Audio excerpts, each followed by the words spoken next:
I'm expecting a very close match between these runners. And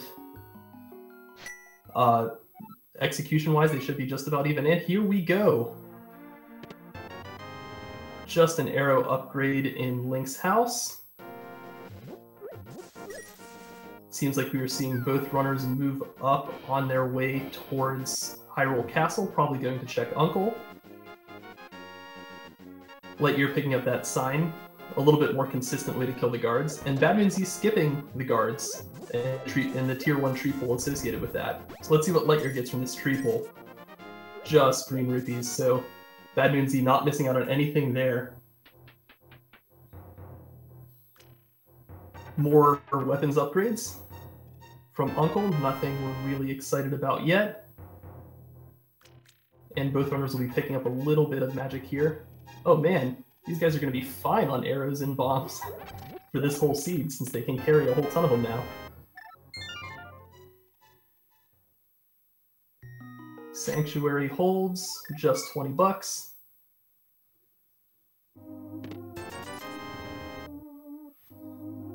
And we'll see what we get out of Kakariko and the Lost Woods here in a minute.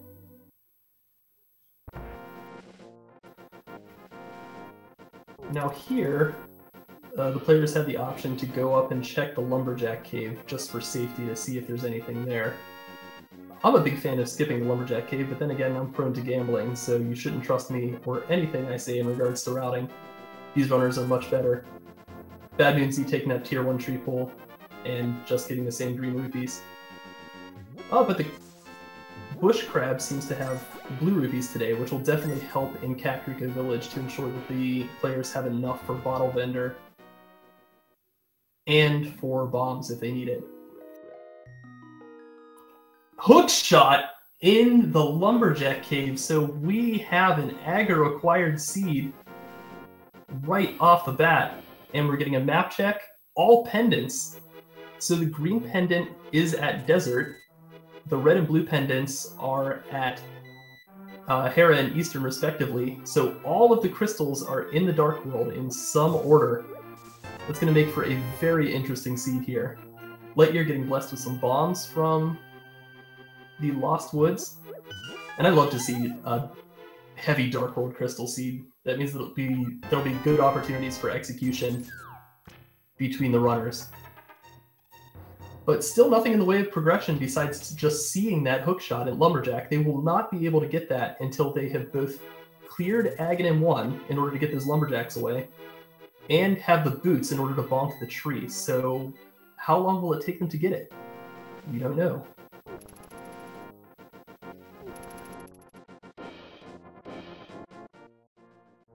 LiteYear headed over to Kakariko Village. We're going to check out Blind's Hut using those 3 bombs.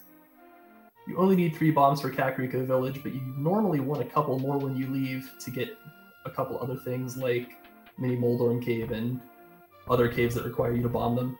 Sahasrara's Closet. So here we go. What does Blind's house hold for us today? A sword! That's a great start. Being able to clear those enemies early and maybe navigate some dark rooms with that sword is a huge boon to the runners.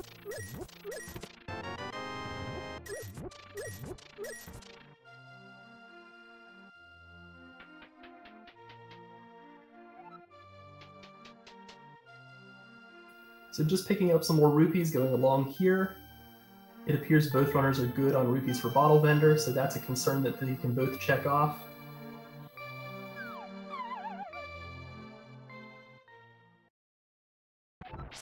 And the other big location in Kakariko, the well.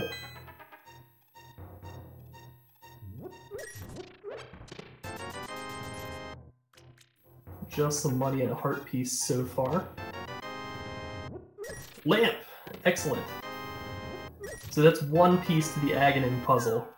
And a Power Glove. Runners starting to pick up some progression now. I expect with that glove they will go to Backside Escape pretty soon after Kakariko Village.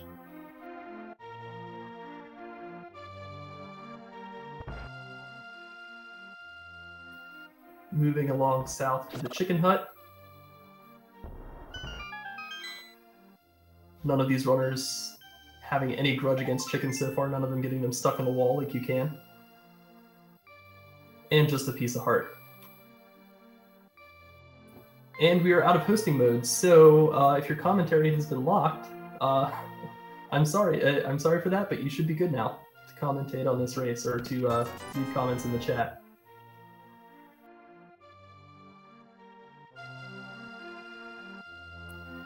So very interesting. Oh, LiteYear going for bombs, which I think is a good call. BadMoon electing to skip bombs and just go with the 3 that he has. So let's see if that comes back to bite him in the future. So interesting here, with all of the dungeons being pendant, you don't really have a whole lot of direction of where to go in the light world. You have mostly equal choices. So we could see some heavy route divergence here early. Oh, and $300 at the race game. That'll be interesting to see if LiteYear decides to pick that up after having spent 50 rupees in order to get the bombs from Kakariko Village. Oh, and a bottle in the library. I must have missed that. I didn't see what was in the bottle. And LiteYear is electing to go ahead and get that 300 rupees. BadMoonZ with the sword electing to go straight to Hyrule Castle Escape. It's always nice to not have to do the 5 bomb strategy to get through that. So putting that sword to work immediately.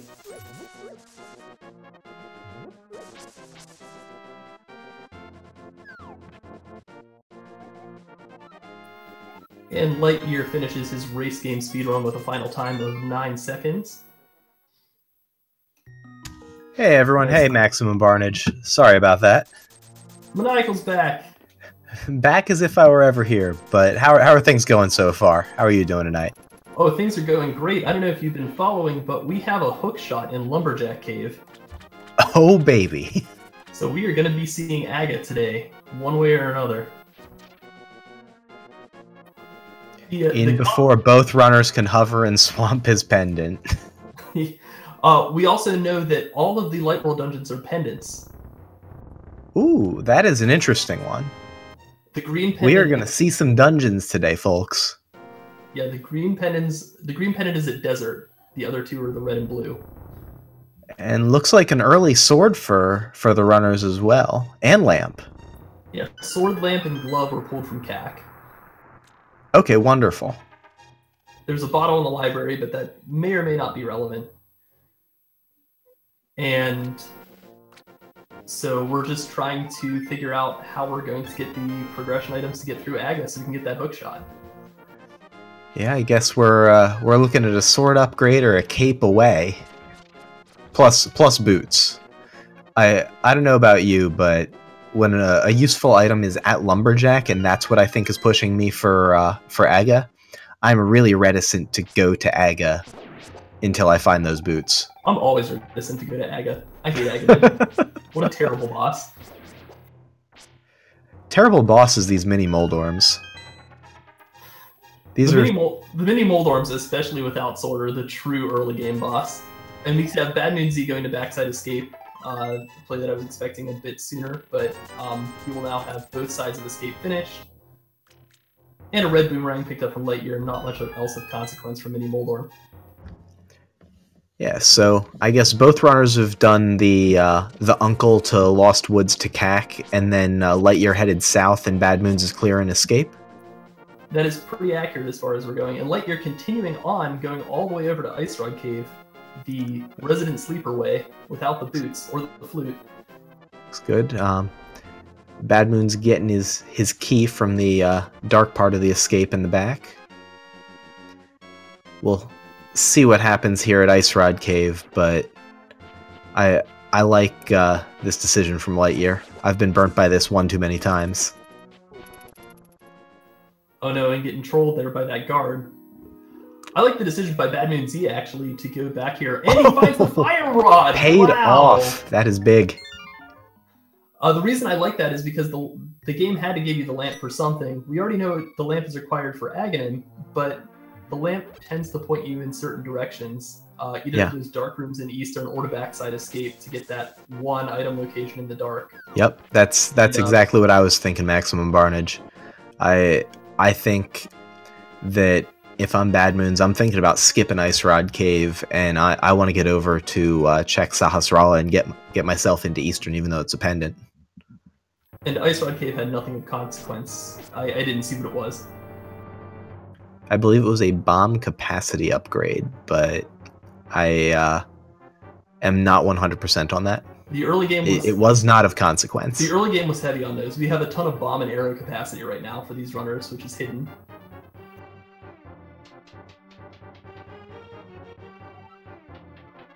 So LiteYear, BadMoonZ and LiteYear kind of trading places here. LiteYear doing all the stuff that BadMoonZ just did, and BadMoonZ going south. Though, let's see if he continues all the way to Ice Rod Cave, or not. Yeah, that, and without Moon Pearl, I wouldn't expect to see the fake flippers out of anyone, but that is also an option. At this point, though, no money for Zora. LiteYear having exactly 500, but LiteYear hitting that guard with the red boomerang got me thinking, have we seen what the stun prize is for this seed yet? We have not seen stun prize, and in case you were wondering what we're talking about with stun prize, in the vanilla game, when you stun an enemy and kill it, you get a green rupee. In Randomizer, when you stun an enemy and kill it, you get a randomized prize that is consistent within the seed. So yeah, we will see what happens when an enemy is stunned and killed, what item that gives. Exactly, and enemies can be stunned with the hookshot or boomerangs, depending on the enemy. But in general, those are the ways that you can put an enemy into a stun state to generate that stun prize. It can be, like Maximum Barge was saying, anything from rupees to hearts to fairies. It can be very useful to just have a handle on exactly what that stun prize is for a seed. Can be very useful. Yeah, I believe we just saw it from LiteYear too. I believe it was a blue rupee. Killing that green guard in the south of that room. LiteYear taking an intentional death warp to get back to the beginning and go through escape this way. I saw that green guard drop a 5 arrow drop, but I don't know if it was stunned, so I'll have to pay close attention. We'll have to try that again. LiteYear going to the backside of escape here. He's going to be getting his fire rod, but unfortunately he will not be able to continue through this side of escape, and we'll have to do the back using the power glove in the same way that BadMoonZ did. Yeah, and Spiffers are excellent tracker, doing a much better job of keeping track of everything than either of us are doing, and doing it on both screens, pointing out that Ice Rod Cave was an arrow upgrade, not a bomb upgrade. Shame. Yeah, I can never continue commentary. I'm out after that. The embarrassment's too much. It's been a brief but vibrant career, Maximum Barnage. RIP. Let's get some Fs in chat for Maximum Barnage's brief but lovely commentary career. Alright, so BadMoonZ making the other play available with Power Rod and Lantern and going up Death Mountain. I expect that this will pay off with something, though we don't have any other items. We can check Spectacle Rock Cave and nothing else really.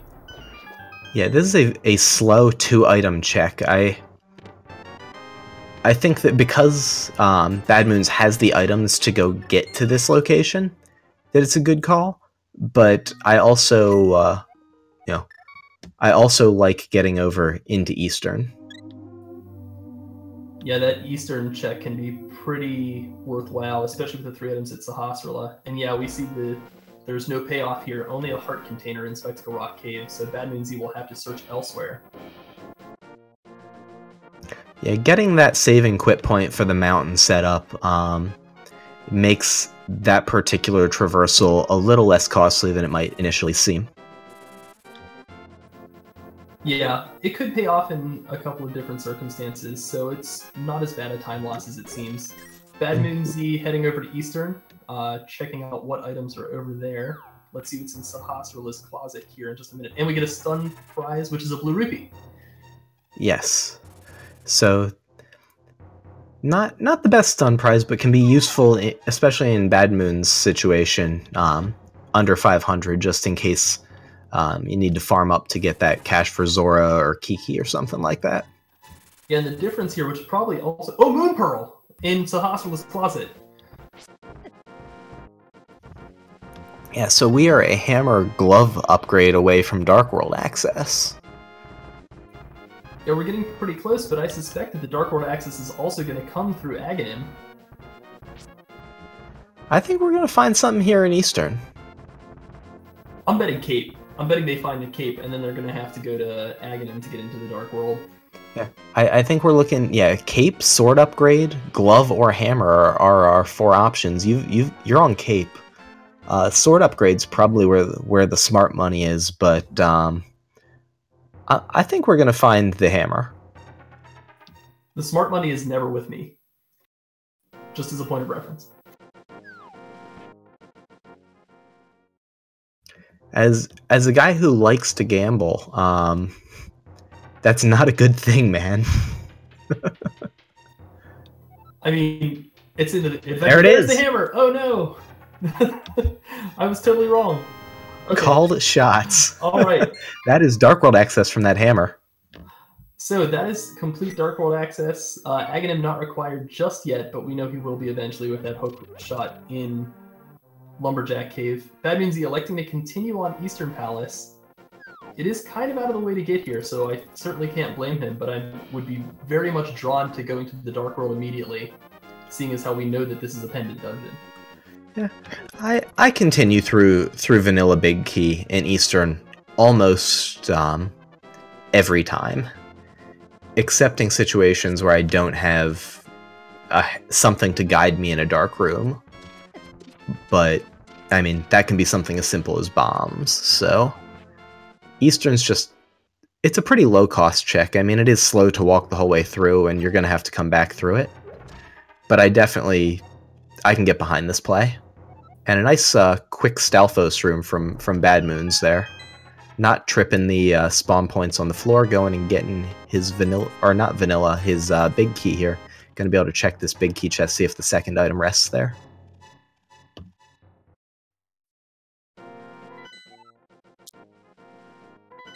And blueberries. So 1 item remains. And thinking about it, but deciding to ultimately go on for the Vanilla Big Key location. I think that's... Taking that 50-50. I think that's a good call. You've already come this far. You may not be back here again. And eliminating the chance that you will need to come back this far again, I think is worthwhile, worth the extra minute of time to check this extra location, especially with the lamp. Yeah, I mean, I like clearing through as much of this dungeon as possible, especially with early lamp saying that this this location is in the logic sequence for the seed. Yeah, I agree. You wouldn't want to leave this behind and then have to come back bootless later. Yeah, that's a killer. It takes a couple minutes to get back here from the entrance. And LiteYear about to go collect his hammer. There it is.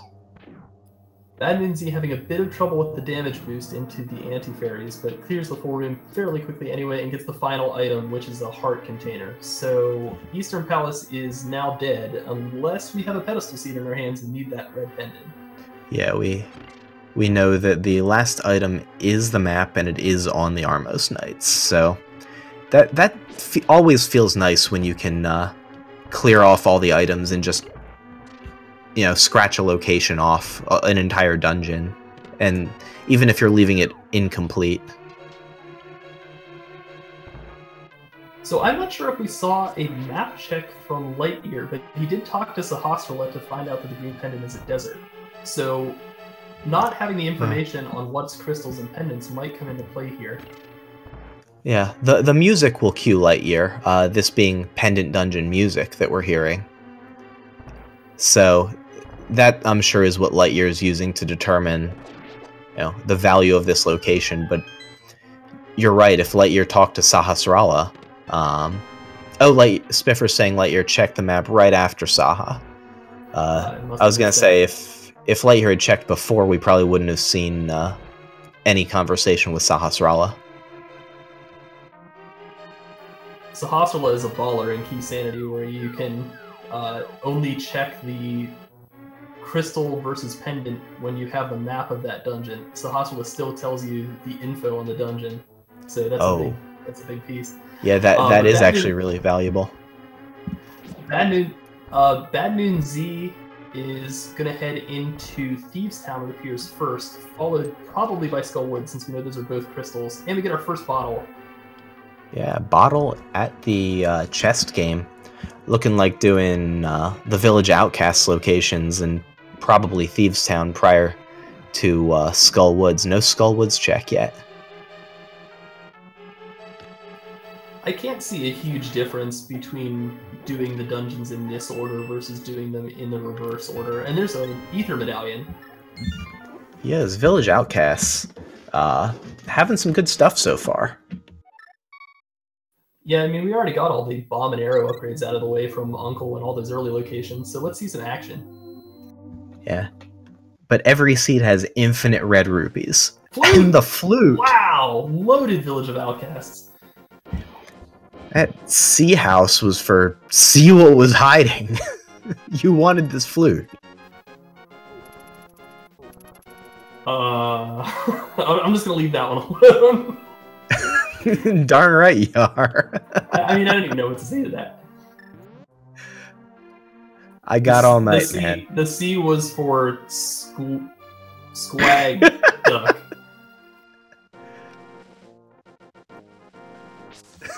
So BadMoonZ headed into Thieves Town. And the mirror! So, this is loaded. I think BadMoonZ definitively made the right call in heading to Thieves Town first, before Skullwoods. And yeah, LiteYear is looking to be right on BadMoon's heels. And BadMoonZ is going to be able to mirror in Village Outcasts, activate that flute, and check the sick kid. That's a ton of value out of that mirror. Yeah, that mirror is at the exact right time, and a second item here, an arrow capacity upgrade. We already have the big key, so let's see what this is, and the small key. So 2 items in the back of Thieves Town. So LiteYear is going to get equally stacked from all of these Village of Outcasts locations, and is just a bit behind on minor executions and doing the race game to pick up those extra 300 rupees.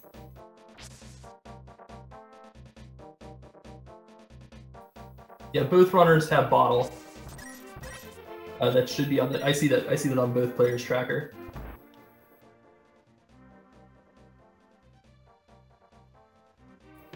So with a red potion, blind shouldn't be too much of a trouble for these runners. We'll see how they route through Thieves Town.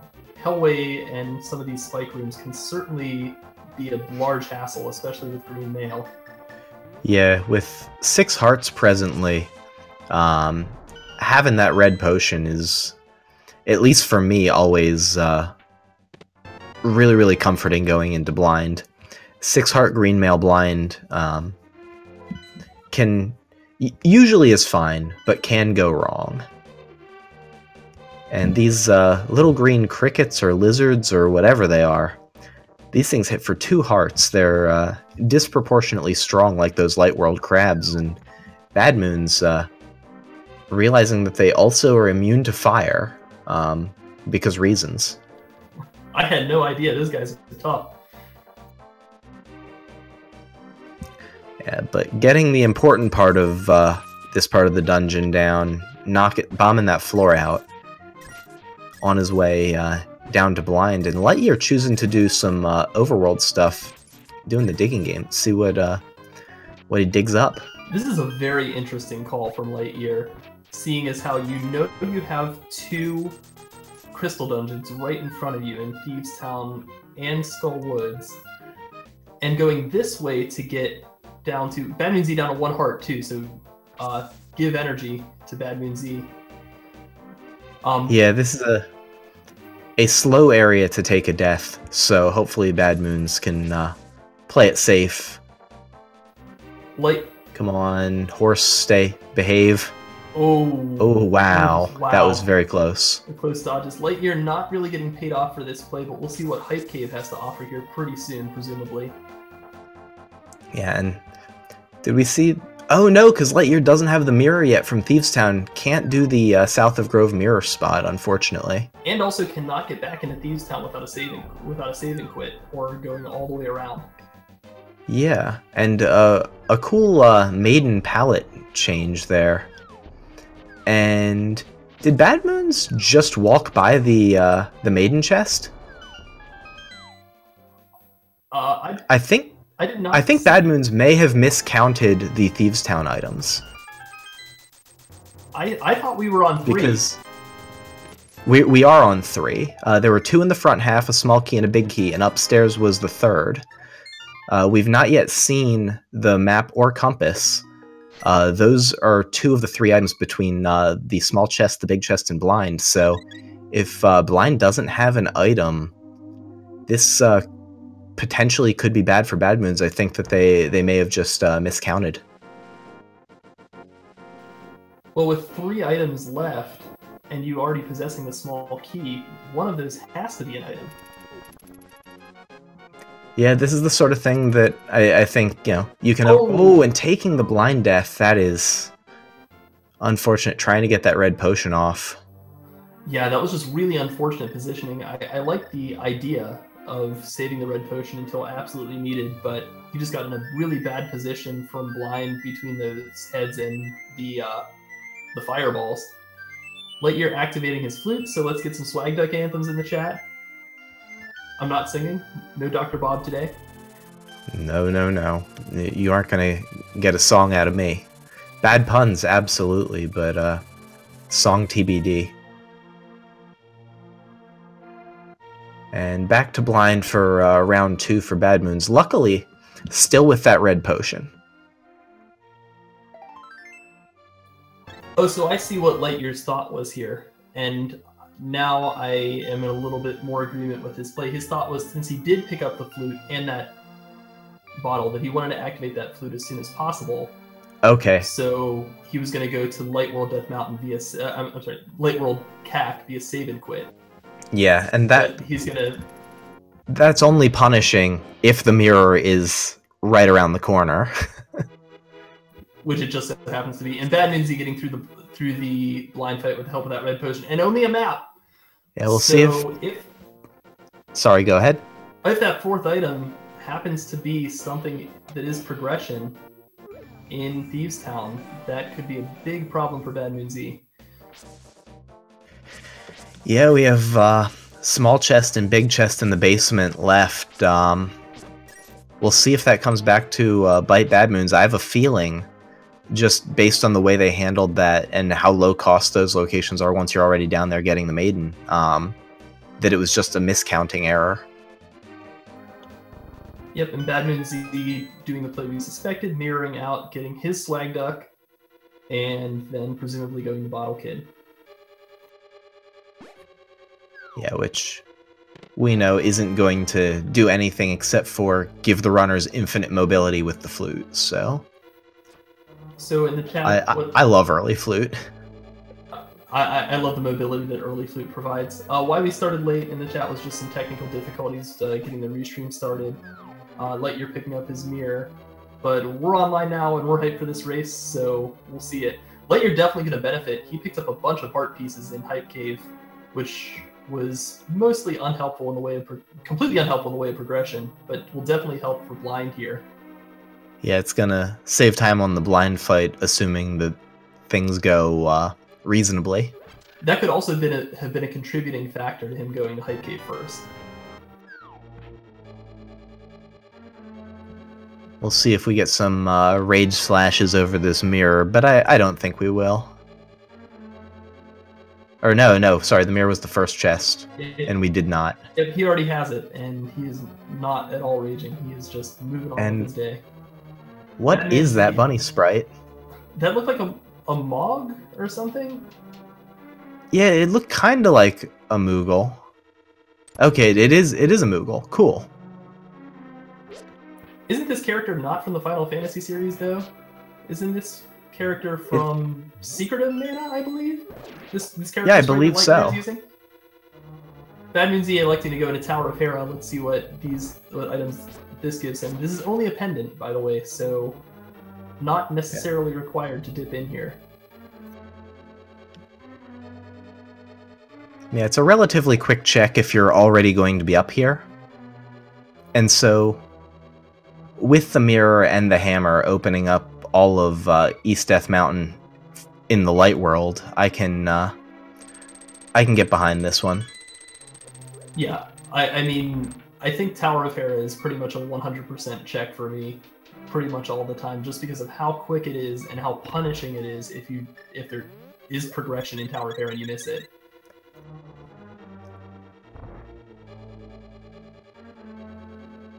Yeah, we haven't seen the Dark World map check, so we know they're all crystals, but we don't know which ones are necessary to access the big bomb for the pyramid.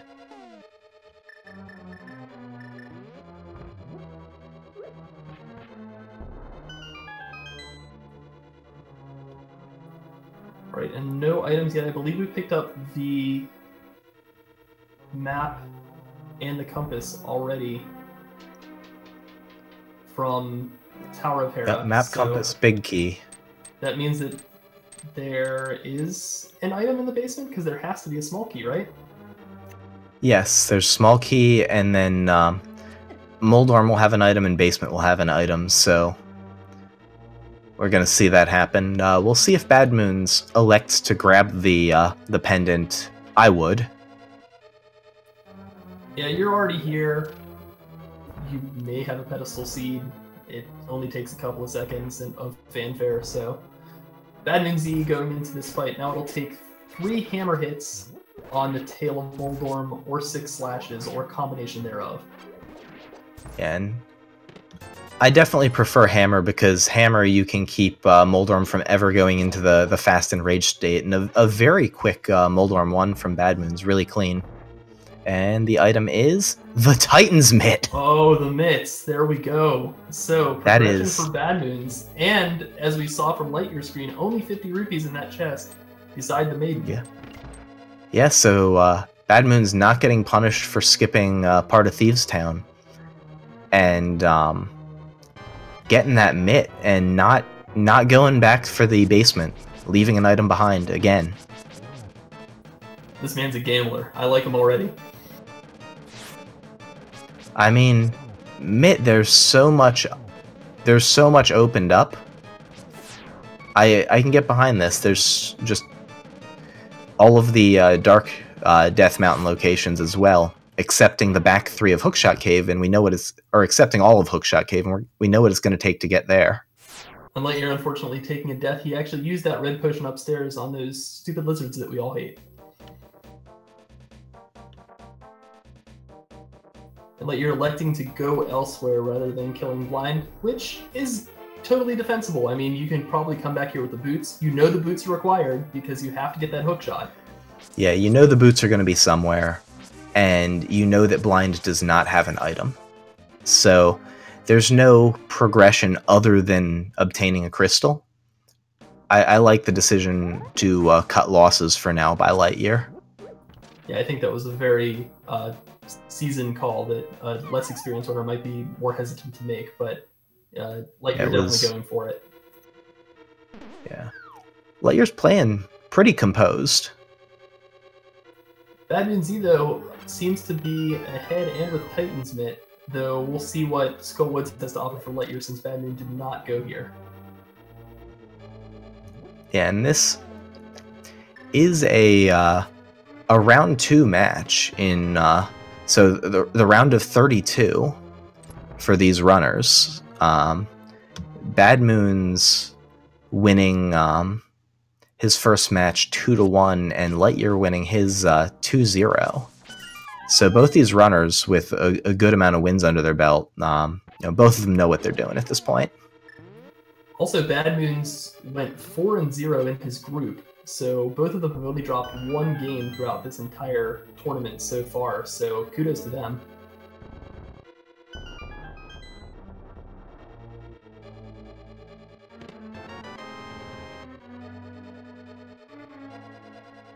And Spiffer's getting us in with all crystal dungeons in the Dark World. We'll update later when we actually get a map check to determine 5 and 6. And so far, just a piece of heart from Skullwoods for LiteYear. We'll see what Dark Death Mountain has for BadMoonZ. Did we see what was on Floating Island? I think I didn't know if you checked it. I don't think we got over that far, but I'm not sure. Oh, validation arrow. The chat's telling me. I'm clearly not a veteran at watching 2 screens at once. Thank you to chat for helping out with that one. Yeah, I don't think we'll be seeing either runner go for that single validation arrow. Unless memes are heavy with these runners, which I didn't think that they are.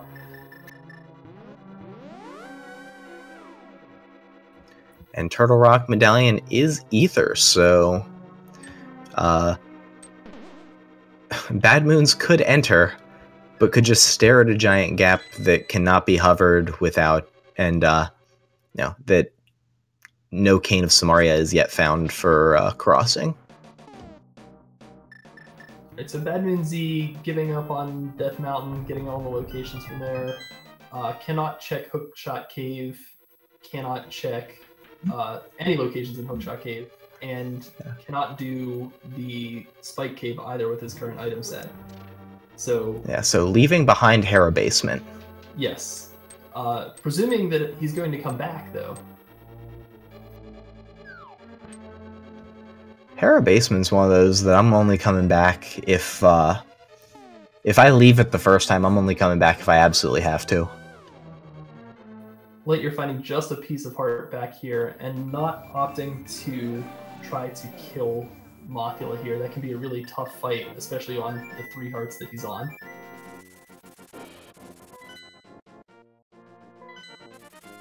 It's good to see runners acknowledging where they would likely have difficulty and just making smart choices within knowledge of their capabilities rather than diving in and trying to brute force a fight like Fighter Sword Moth with 3 hearts. Yeah, I agree. That would scare the heck out of me, so I certainly can't blame these runners for trying to avoid that fight. BadMoonZ rounding up some of the locations that LiteYear did early on, catching up in heart pieces for a little bit more safety. Going to get nothing out of Stumpy or Digging Game, though. But he can check this Southie Grove Mirror location, so let's see what this has.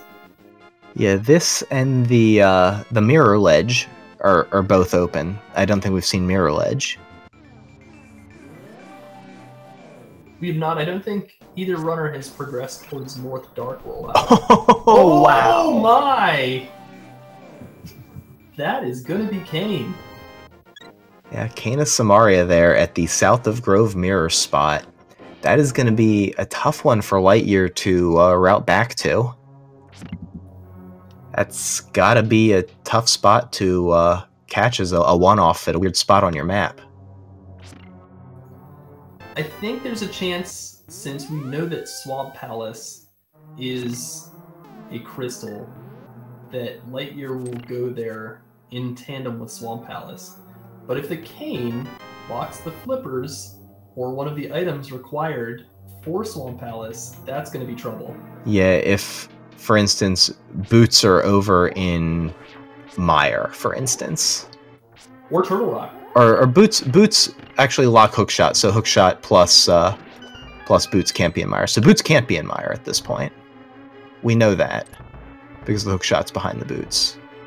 But yeah, if boots were in Turtle Rock, which actually BadMoonZ set up for that early Turtle Rock with the exception of Ice Rod. And this is an advantage that BadMoonZ now has over LiteYear, and that he can come back here with Titan's Mint, get back into Village of Outcasts, and clear out these Titan's Mint locked locations. Yeah, and we're going on a long, slow hammer walk here. Resident Sleepers in the chat, here we go. One peg at a time. This frog is confused. And we finished the Whack-A-Mole speedrun. And only for Fisher-Price My First Shield. Yeah. Not choosing to pick it up. Do you grab the shield here, Maximum Barnage? I'm not a fan of grabbing shields if I don't need to. If I can skip the fanfare, It's only really relevant for laser bridge, and you can mostly get by that with solid walking or running strategies. Oh, and the flips! And oh, yeah, flippers from the Smiths. This is we're looking for boots at this point. Boots and Ice Rod. Yeah, the overworld has blessed these runners with a ton of items early on. I mean, besides the mitts there in Tower of Hera, which LiteYear just picked up, and I guess the hammer in Eastern Palace and the pendant in order to get us into the Dark World, most everything has been picked up from the overworld. Yeah, LiteYear making the good call of going and getting that that mitts out of Hera. And going back in for the basement, we'll see now if this gamble might be the one to catch BadMoonZ. Getting a little jagated by the blue blocks there, but finding his way down into the basement, we're going to see a tile room.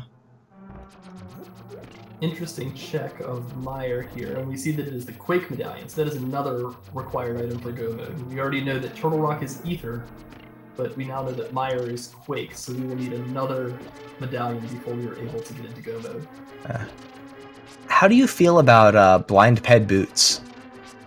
Blind Pedestal boots? I'm down, let's go. I'd be pretty hype. That is a play in the logic that is available. Yes. And BadMoonZ can also check out Desert here if he so chooses. Yeah, we can see if the Blind Ped boots hype lives. Desert Torch will tell us. Oh, that is true, yeah. If there is something locked behind Desert, if Desert is locked by the boots, then we will definitely not see boots on Ped. And another location there for LiteYear, the Hera basement, just a quarter heart. BadMoonZ not going to have to come back. May choose to, but that's not where progression was. Making all the good gambles so far. So LiteYear still has the east side of Death Mountain to clear, and unfortunately has not picked up a crystal yet. And it's a small key on the torch in Desert, so either this this switch chest in the middle here is the big key, or Desert is boots locked. And it is, so no boots on Ped. Rip Blind Ped boots. We can't call them all. What other pedestal items do we have available? We know that it cannot be the bow because of Eastern Palace. Quake, Ice Rod. I think that's it. Fetch quest items leading to either of those items. Oh, and BadMoonZ electing to borrow the key. So he's going to borrow a key from the backside of Desert in order to check the 2 item locations on the east side here. Now this is a long check. This takes time to walk all the way back across Desert, and will only pay off if the boots are leading to an item rather than being the end of an item chain. Yeah, here, with the mirror, it's a little faster, but stealing a key, I don't think there's a lot of risk in it. So we'll see if it pays off. But these items that BadMoonZ is finding are not in the current logic, and we know that BadMoonZ will have to find the boots in order to get to the hookshot. And so, nothing there, but whatever Landmolus has is also a sequence break. So if it were to turn out to be something like Ice Rod and bow were on Trinex, for instance, that bow would be a sequence broken bow, and we'd know that boots could not be back there. That is all true. So let's see what happens with this big key chest. And he finds the book! Wow. Wow. I was not expecting to find anything from that, but that could lead somewhere, or it could just be the biggest debated item ever.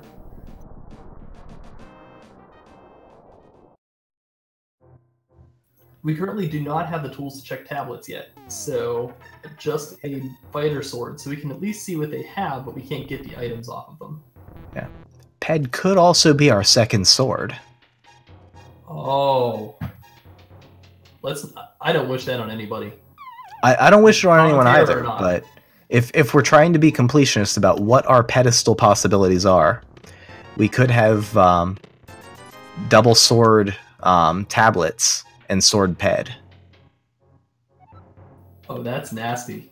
I've never seen that before, but I really don't wish that on any runner ever. Yeah, it's vanilla. I mean, it's what, 6 out of like 216 cubed or something. It's roughly that order. I mean, that's not the multinomial for it, but it's not likely. BadMoonZ electing to get a blue potion, and where's he gonna go? We've cleared a lot of overworld, and so BadMoonZ is electing to go into Skullwoods, it appears. Yeah, Meyer was the Quake medallion, so Meyer not yet accessible for reasons of boots, hookshot, and Quake. LiteYear following suit with potion for safety, which is a play I can always get behind, especially when you have this many rupees. Yeah, rupees plus flute. Go get those potions. So with the possibilities unlocked by flippers, and us knowing that Skullwoods is mostly junk, I am betting that our next progression is probably going to be an Ice Palace. It's looking like ice or swamp. Swamp, of course, disincentivized for going in because hookshot's behind the boots, but I would not be shocked to see the boots turn up there. Left side swamp boots to get the hookshot? Ooh. No that fun is... there. Yeah, that is not fun. So we're about to have a little bit of a high five here between LiteYear and BadMoonZ. LiteYear going back with a little bit of liquid courage to go clear Mothula, and BadMoonZ coming here for the first time to get the items. And a good point from Spiffers in the chat that pod is also an option at this point, and that's actually a play I quite like. There are a bunch of... Without the bow, though, I like clearing out the things that we know can be fully completed, like Skullwoods first. And there are a bunch of items, and the logic was recently expanded to include the bow to be in deeper locations in pod. So there is a higher probability in version 27 that the bow is in pod than there was in version 26. Yes, previously it was only the front 3 locations, but now pretty much any of the locations prior to Helmasaur King, excepting the explicitly bow-locked locations. So, Helmasaur King also explicitly bow-locked. No.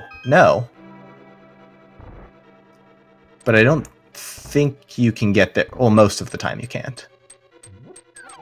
But yeah, we did see a nice ether usage on the Gibdos in the Gibdo Torch Room for LiteYear, whereas BadMoonZ is electing to fighter sword them many, many times. Oh, those Gibdos are such a pain to take down with the fighter sword. LiteYear going up against Mothula, getting some nice fire rod hits in. Getting the good luck that Mothula is not electing to stay near the spikes, because when Mothula is hitting to the spikes, he does not take damage. Yes. That's what I was forgetting about. Pod was, in fact, the second statue room.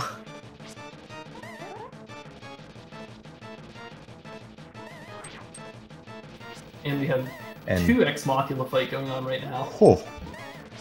This is some hotness. Fighter Sword Moth Sync. BadMoonZ having a lot more magic meter to go right now. LiteYear already successfully used his magic meter, so I think we're 1 spin, maybe 2 away for LiteYear. A lot fewer hearts. Still has a blue potion in his pocket, though. Yeah, and a nice clean fight there for LiteYear. That was a very nice Fighter Sword Moth from LiteYear. And a map is the reward.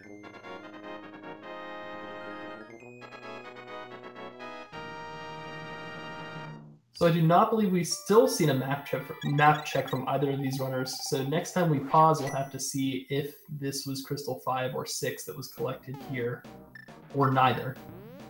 BadMoonZ is finally through that Fighter Sword Moth, narrowly getting it there on that last Fire Rod shot. Nice fight. Yeah, I like that spin into double Fire Rod use combo that he had going on there. That was pretty nice. And so where do we see LiteYear going now? Maybe North Dark World? Without the flippers yet, I think we're going to see LiteYear go down towards Swamp and check that mirror location from here. Oh, or he's and do the Smith sequence. Yeah, if he does Smith sequence and heads down and gets that mirror location, then that's going to be really good for him. But he's going back into Thieves Town again. Having that liquid courage is going to make things a lot better for him for a blind fight. This is an interesting decision because this is only going to get faster the longer you wait, because you know that you will have to find boots. So I don't know if I'm fully behind this call, but it is always good to knock out a crystal when you have the opportunity. Oh, and we just missed the pedestal check, which happened to be Couch Cash. So Pedestal Dream is officially dead.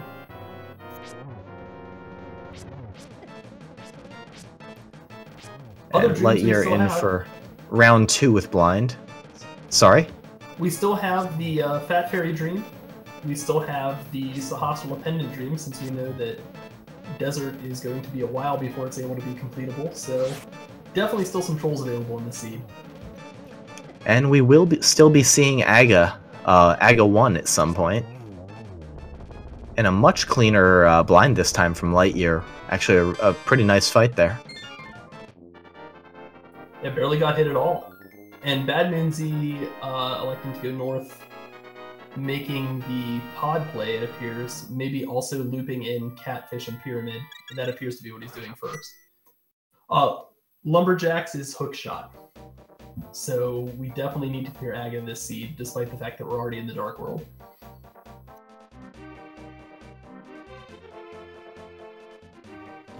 Yeah, that hook shot sitting there on that ledge at the Lumberjacks is something that's just going to be hovering over the runners' heads for as long as it takes them to go find those boots. And that is the wrong red thing on the pyramid ledge for BadMoonZ. See if this check continues up to Catfish. Looks like it is.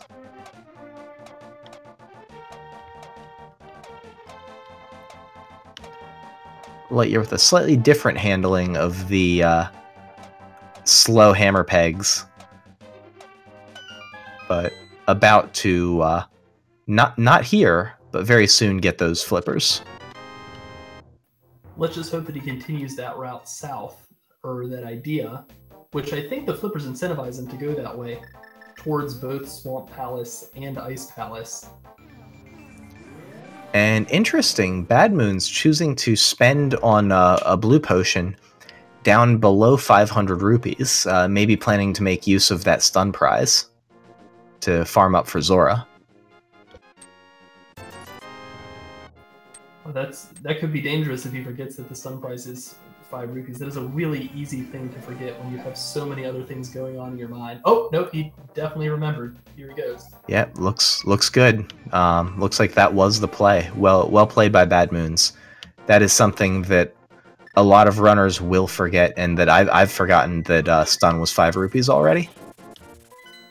So my play is typically do stun prize as early as possible and go, oh, that's useful, and then forget it as soon as it becomes useful. That sounds like me every time. Every time I play Randomizer. In fact, I think that single event is what kept me out of, cemented me not being in the main tournament this time. Yeah, Arrow Troubles in G Tower rip. But hey, that was a thing that happened once I was already not in the main tournament. Fair enough. So just a bunch of rupees up here in the flipper locations up here at Catfish, and BadMoonZ about to go to Zora.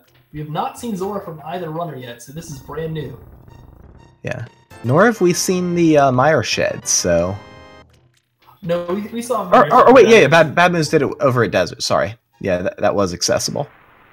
He picked up his Fisher Price shield, and LiteYear Yes. upgrading to the Fire Shield using the Meyer shed location. Yeah, So LiteYear just a step behind BadMoonZ in each phase here. Definitely still a very close race, though. BadMoonZ getting all up in Zora's grill there for that 20 rupees and not even taking it.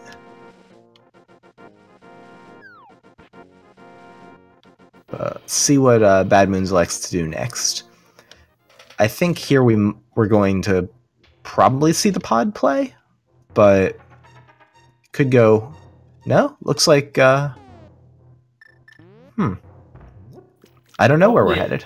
Probably Hobo and then Ice Palace is what this looks like.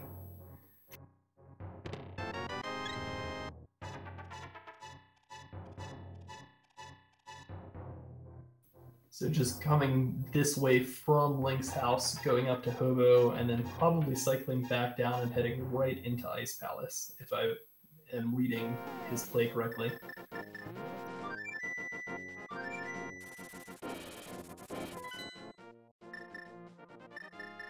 Let's see where LiteYear decides to flute here. And it looks like he's also going to be making a play on Zora and Ice Palace and all this flipper stuff. I didn't see what Hobo had, but it didn't look like he gave anything of consequence. Yeah, it was nothing good. And a high five about to be coming from these runners once more in this screen transition. And yes, it is a vanilla Lake Hylia piece of heart this time, is a good observation. There's always lots of vanilla pieces of heart out there. There's just so many of them. I mean, some of them have to be vanilla, right?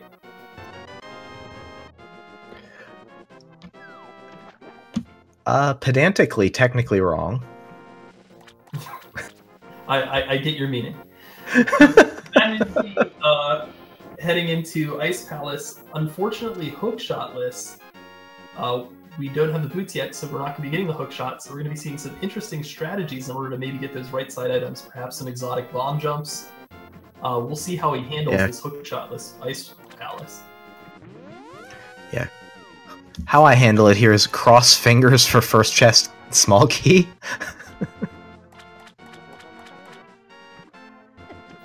I'm dealing with some and nice bomb strats here. With the Pen Gators, yeah. I kind of like that. I think he missed by just a hair.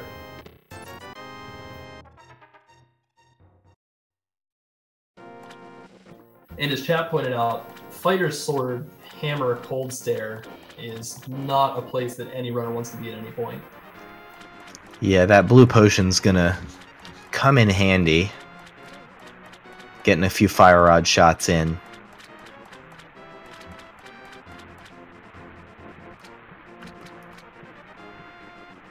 But yeah, there's a lot of potential here in Ice Palace, so as not fun as this can be to do, I like the call to go here. So as I understand the logic too, and correct me if I'm wrong here, Ice Palace logic regarding the hookshot specifically is rather complex. So I feel like if we do not find a small key at double freezors, we cannot have boots on right side of the Ice Palace because that would lock the hookshot there. I believe so, because it will not require the first or second bomb jumps. Or any of the bomb jumps, it won't require. So until we see what's at double freezors, we won't know exactly how required these right side items are, at least in regards to boots. Other progression can be there, but boots or... I guess if items are found on the right side, those also cannot lock the boots, which might get our players some more information. Yes, it's a less appreciated point in the logic, but the way the hookshot works in Ice Palace is a little complicated. Players also not having a protection item, so no blue cane and no cape, meaning that the logic will not require you to take damage on the east side of Ice Palace. So I'm betting those items on the right side of Ice Palace are not live, though I've been proven wrong before. The logic can work in pretty complex ways. Yeah, they're unlikely to be boots at this point, but you know, if they are something, like you pointed out, they will not lock boots. And BadMoonZ rightly remembering to bomb out the big chest because he does not currently have hookshot. And we're getting our first small key. So double freeze doors was a map, so those right side items cannot lead to hookshot, at least by my understanding of the logic, which I've questioned many people about the logic of Ice Palace in regards to hookshot, and I've not gotten a real solid answer yet. So if there is a surprise on that right side leading to boots, I tried my best. If it happens, we'll both be surprised, because then we are both wrong in our understanding of Ice Palace logic. But I like this stop for fairies here by BadMoonZ. Yeah, that's a little known thing too. That's a piece of Ice Palace that is not frequently traversed. And LiteYear looks like he's going to make a play on Swamp. Unfortunately, not going up to that south of Grove location first, so still missing his cane. Yeah, it makes me wonder when LiteYear is going to get back over to that spot, because we know it's a pivotal one.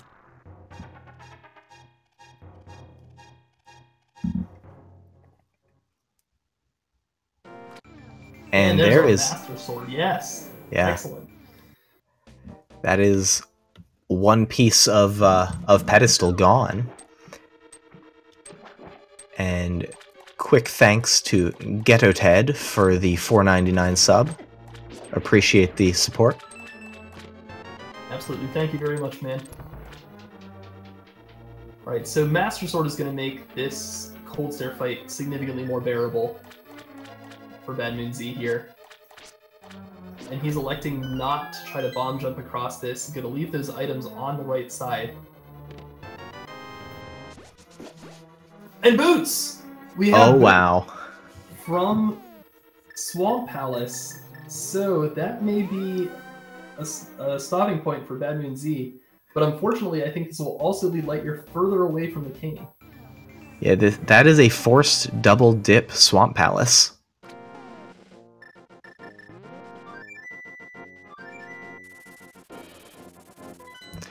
And Spiffer's pointing out that, you know, it's a little interesting that LiteYear leaves there, but just knowing that, you know, knowing where hookshot is and that you'll need to come back, I like the call to leave right now.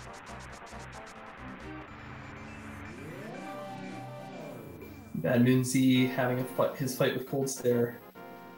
I don't know that he had a great grouping on the early stages. They seem to break out of that early grouping fairly quick. So this fight is very dangerous with Green Mail. We'll see how he handles it.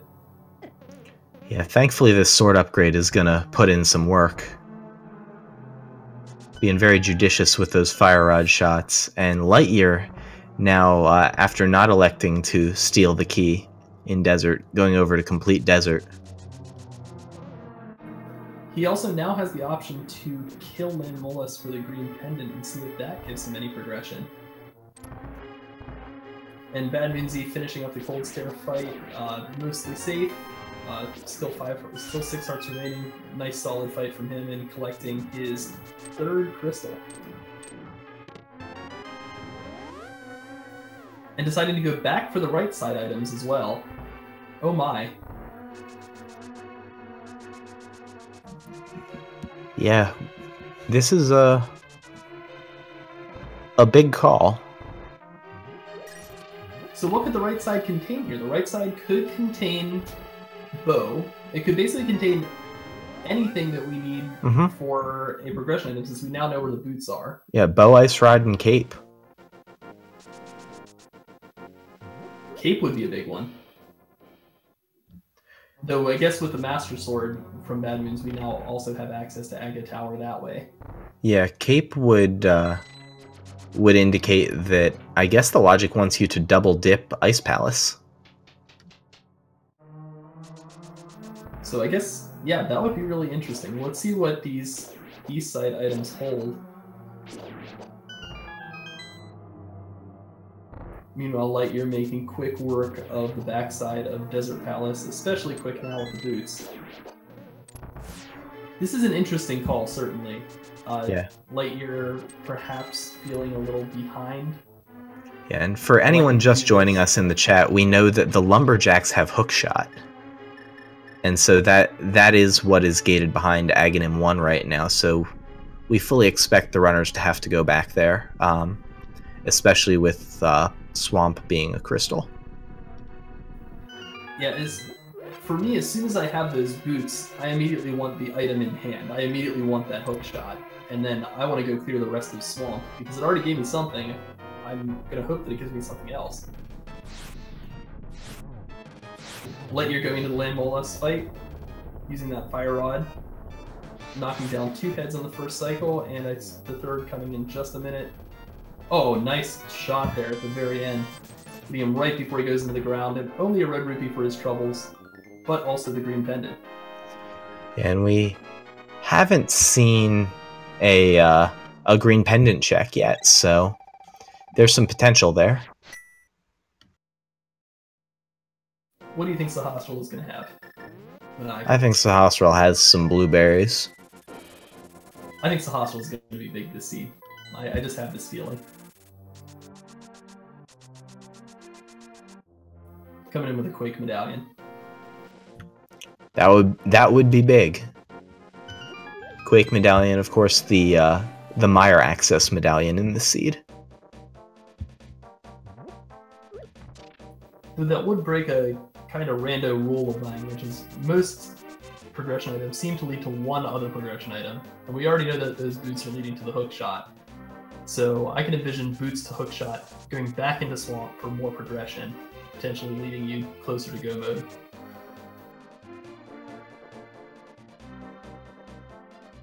And LiteYear electing to do this now, checking the cape location, the bumper cape location, only seeing bombs there, and then doing these bonk locations.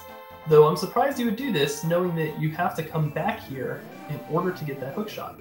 I'm expecting to see... Oh, he doesn't have Aga access. That's right. He does not have Aga access. That's the problem. Yeah, we need another sword or a cape for LiteYear. So Aga access might be gated by that first location, or first item in Ice Palace, rather. Yeah, that was pretty deep in Ice Palace, if I remember correctly. That was way down in the double jellyfish room. Yeah, that sounds correct. Now we're going to find out what the Graveyard Ledge has. And it looks like BadMoonZ is headed over to Pod. This could either be very good for him or very bad for him. I envision he's still looking for those boots, and he's going to be disappointed if he's looking for that, but other progression is definitely live. Yeah. For commentator and chat no mode, we're still missing the bow, the ice rod, and the Quake medallion. And those are the things that are holding us up at this point. Yeah, we still got a lot. And once we find those, we'll know what the runners were expected to and are required to do. We still got a lot of seed to play here, guys, so hang tight with us. Both bonk locations turning up empty, so boots currently are only locking out the hook shot, it appears.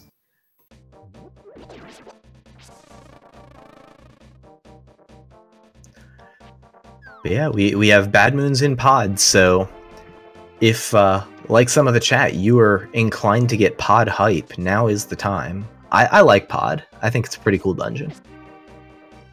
It's a pretty cool dungeon.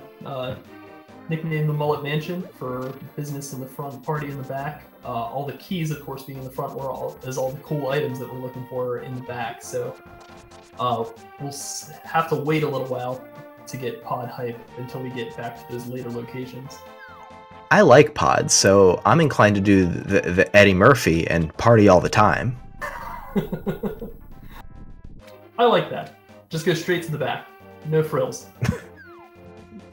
Yeah, just All the fun. Pick all the key lots. No boots, no care. No small keys. Just clip through the doors or something. We do what we must.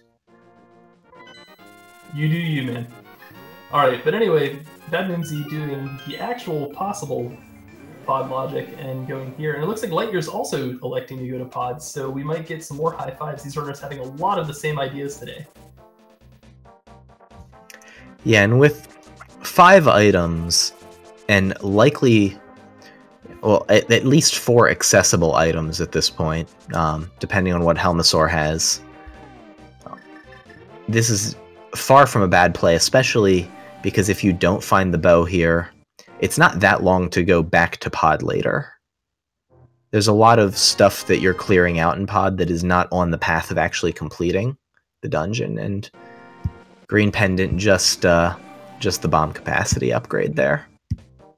Yep, you were closest. It was the gold, but for me, but not the right kind of gold. Yeah, the Quake Medallion gold was the hope. Oh, and LiteYear getting bodied and losing access to the monkey. I have to pay up again. Getting locked out, I think that was by intention. Trying to use the small keys as aggressively as possible to see if the bow was here before trying to make a deep dip into Palace of Darkness. Yeah, I like that play in pod. I'm also inclined to be very, very aggressive with key use to try and burn out the logic as fast as possible so I can get back out of pod if I'm not supposed to be there. And chat seems to be under the impression that he had another small key. Okay, then yeah, I'd be back in there checking the back. He elected to leave and now is going to go straight to Swamp and is going to be very happy with what he finds there. Yeah, we'll see if LiteYear chooses to go to the back. It is not inconceivable that BadMoonZ is thinking of the V26 pod logic. We did just change over to V27, which adjusted the logic recently. However, he is also looking for the boots, which would have potential to be back there with the small keys that he found. Oh, no, they would be bow locked under version 26 logic, so he'd be waiting for the bow. Though that logic no longer applies, as we know in version 27.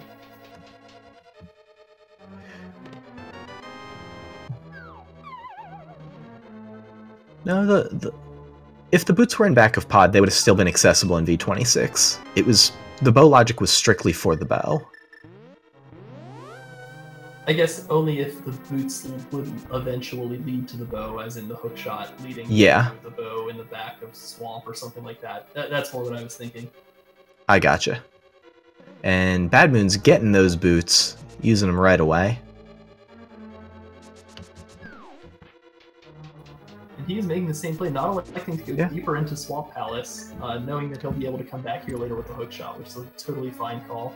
And I envision he's going to go straight to Aga, now having full access via that Master Sword. Yeah, the Aga access, having the Master Sword, makes all the difference here. And so I like this play by BadMoonZ a lot. Just go do the thing that you know you have to do. It's not going to get appreciably faster, and hookshot makes a lot of things faster. And LiteYear making that deep pod play. Let's see what he gets. Some blue mail, that's definitely helpful. A full heart, so survivability darkroom there. So at 1 hour and 13 minutes into the seed, and with full Darkhold access, it is time for Aga 1. Yeah. Thank you, Norastra, for being here for Restream and cursing the seed with Aga 1.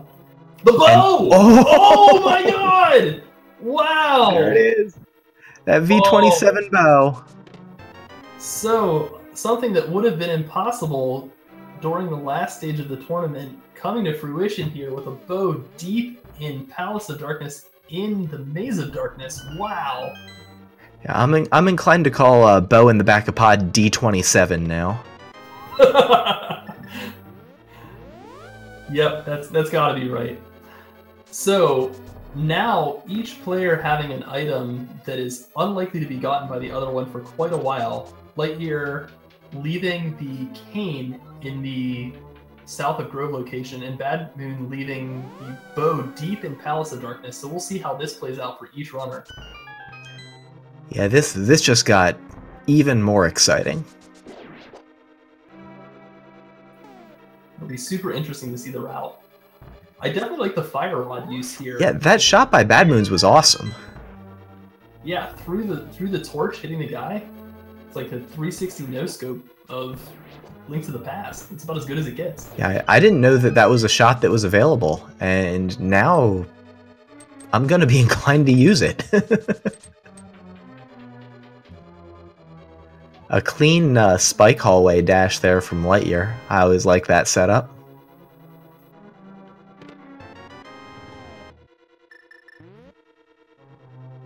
Mirror shield as well from this side of the dungeon. So a very useful item in bow, and then a ton of safety in pod.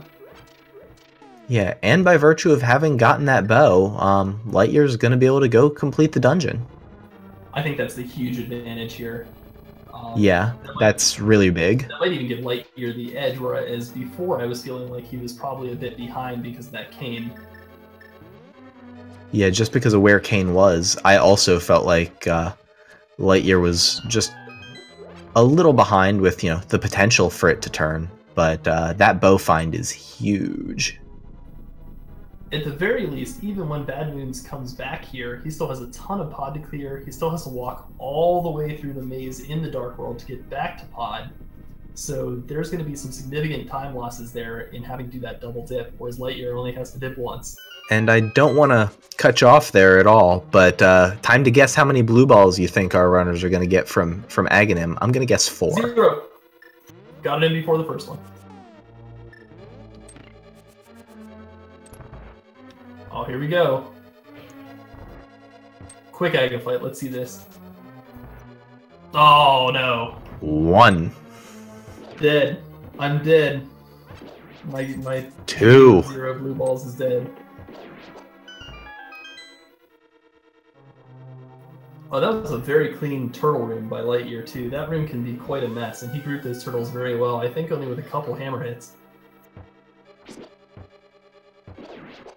And BadMoonZ gambling on an up and down cardinal shot for Aghanim and not getting a blue ball. That was pretty nice. Yeah, for Aghanim, if you're new to this game, if you stand about 2 tiles to the right or left of him and spin, you will never get hit by a blue ball attack. So that is what Maniacal was referring to there. Yeah, that was a nice thing that Maximum Barnage taught me when I was learning this game. I'm still learning this game, but aren't we all? Yeah, that was a nice thing that Maximum Barnage taught me. And LiteYear getting a little beat up by Helmasaur, but recovering nicely, and hopefully going to be able to close this out. There it is. And yeah, only 2 blue balls from Aghanim. Pretty good RNG. And the mushroom on Helmasaur King. Oh my, so pod, I mean, you made the pod call a long while ago, and you were right in liking it, because it looks like not only do we have the bow as a huge item back there, but we have potential for even more from that mushroom. BadMoonZ electing to go to the North Dark World route that we already saw from LiteYear, but he will be able to loop in getting his hook shot. Yeah, and he's headed right for that hook shot, and I mean, once you have boots and can do Aga, that is, you know, since it's something you're going to have to do if you can double it up with anything else, like that's one of the highest value plays you can make.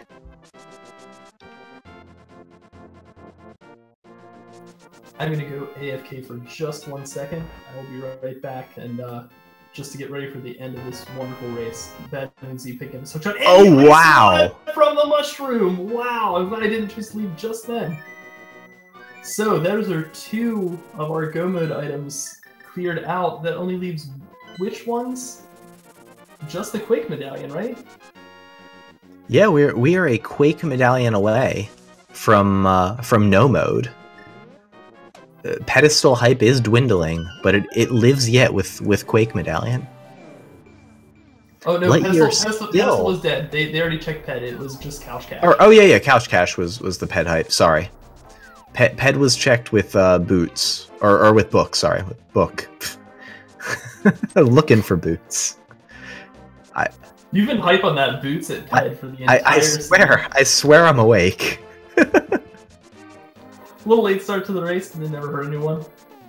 I'm actually gonna head over and get some coffee myself just to make sure that I'm as hype as I need to be for the end of this really exciting race so far from both of these runners. Really great show. And just to, before I go, if you've enjoyed this race so far, these runners are giving you quite the show. And LiteYear picking up his cane. Yeah, LiteYear making all the calls. LiteYear is now substantially in the lead. That's big. We weren't sure when LiteYear was going to get back here, and here at now are 20 minutes. That is Kane. And LiteYear going to infinity and beyond here. Yeah, we're looking for another sword and for a Quake Medallion. Yeah, that sword we know is locked deep in Ice Palace if you missed that from previous. So I'm going to take that AFK break. I will be back in 2 minutes. I'll hold you to it. And LiteYear headed up to make that North Dark World pyramid check. See what BadMoonZ is doing. I imagine now going right back to Swamp to clear out Swamp. I think that we're going to see a Quake Medallion in Swamp behind that hook shot. That just seems like the way the logic is pushing these runners with that double dip Swamp. And yeah, rip one commentator. We'll see if Maximum Barnage makes it back. But I'm holding up so far. I think I'll be able to carry at least for the couple minutes he's away. And we see LiteYear heading up to Death Mountain, possibly to make that T-Rock play. And I think that is also a very reasonable play. Both runners going to be in different locations and in different points in the progression of the logic, of course, with BadMoonZ already having Aga done and getting that hook shot. But both of these are item-rich locations that are also crystal dungeons. And so I see some T-Rock calls, some Swamp calls for where Quake's going to be. If you have an opinion, feel free to guess in the chat. Not an official guessing game, nothing sanctioned here, but you'll get the satisfaction of saying you were right, or we'll all get to feel bad that we were all wrong when some random overworld location happens to have it. Like Bombo's tablet.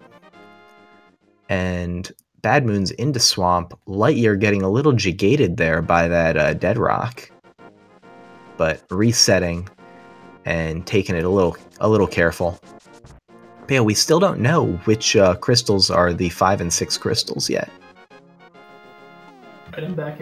You're right, we have not encountered either Crystal 5 or Crystal 6 yet, as we know from the pauses, so... Okay, so pod is 6. That has been deduced from the just pause menu.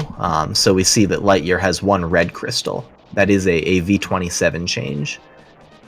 So we may never see a Dark World check. We may just see the runners pause and see if they happen to have 2 red crystals yet.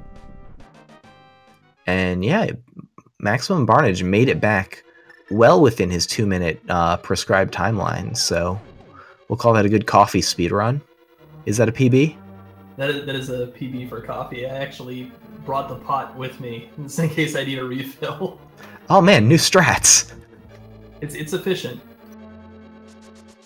Alright, so LiteYear going into Turtle Rock, BadMoonZ clearing out Swamp Palace, just a piece of heart in the first chest. We'll see whose play pays off here.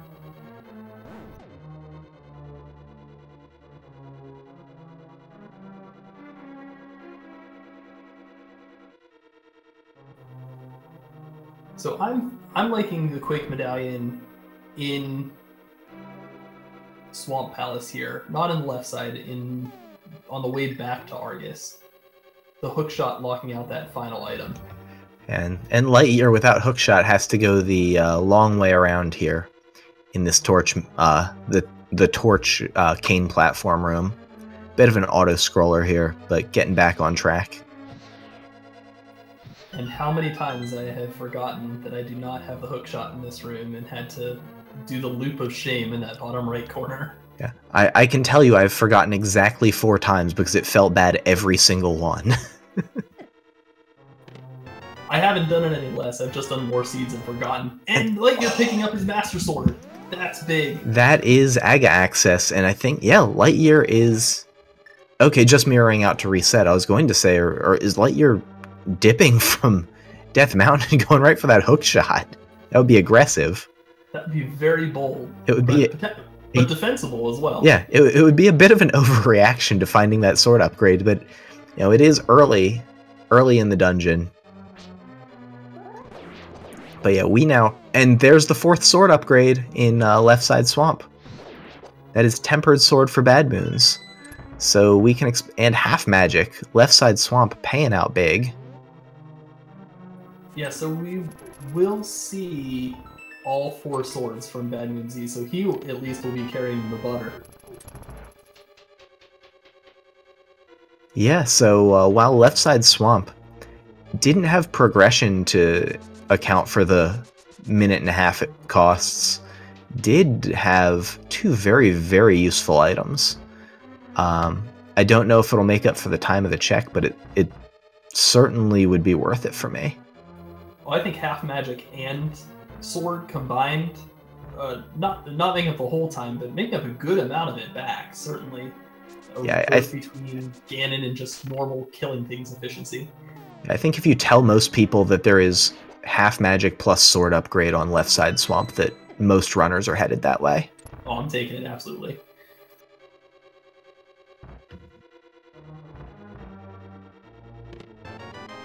And Vanilla Big Key and T-Rock is the Vanilla Big Key. Yeah, we knew, since we did not find the big key yet, that had to be the case.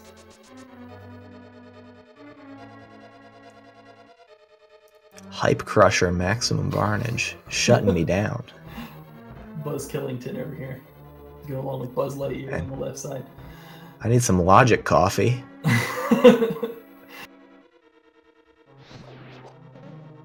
Coffee made me more aware to the logic, but unfortunately less aware to the need for hype, so... Alright, BadMoonZ is going to finish off Swamp Palace here. I didn't see what he got from those chests on the bottom side of Swamp, but it didn't seem like much. It was not Quake. Right, that is the only item we care about at the moment. But you're doing that Mimic Cave check, so we'll see what that has to offer. Mimic Cave has been mostly dead for me in version 27. I can't remember the last time I've gotten an item from here.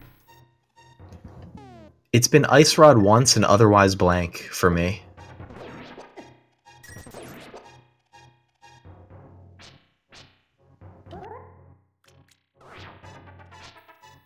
So BadMoonZ unfortunately missing out on that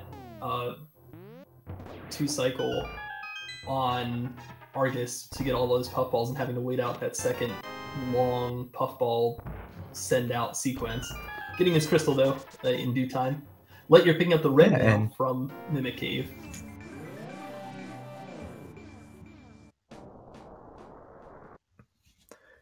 And we'll see what BadMoonZ chooses to do now. We know BadMoonZ needs to get back to Pod.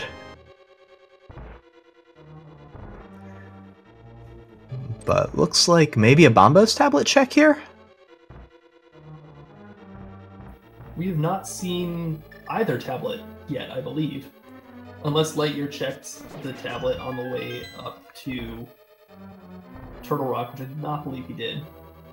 Yeah, I do not believe that we've seen either tablet checked. So Bombos tablet is fresh information. Is it Quake? It is not. It is 300 rupees.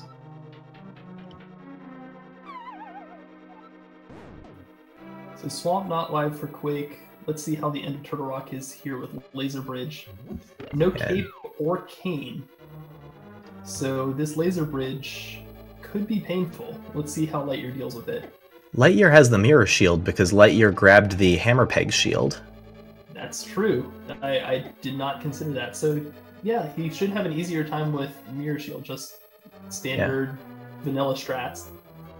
Yeah, this is also ensuring that the laser bridge is in the logic of the seed. That is a very good point. Will not require, and there it is. That is the Quake medallion. That is no mode, and for LiteYear, once they go grab the hook shot, that will be go mode. And I envision he will be making it there very, very soon.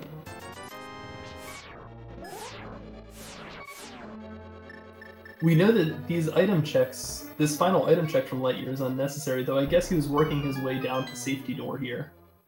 So this makes sense. BadMoonZ finally making the call back to Pod, and he is going to be rewarded with his bow and be very happy about that.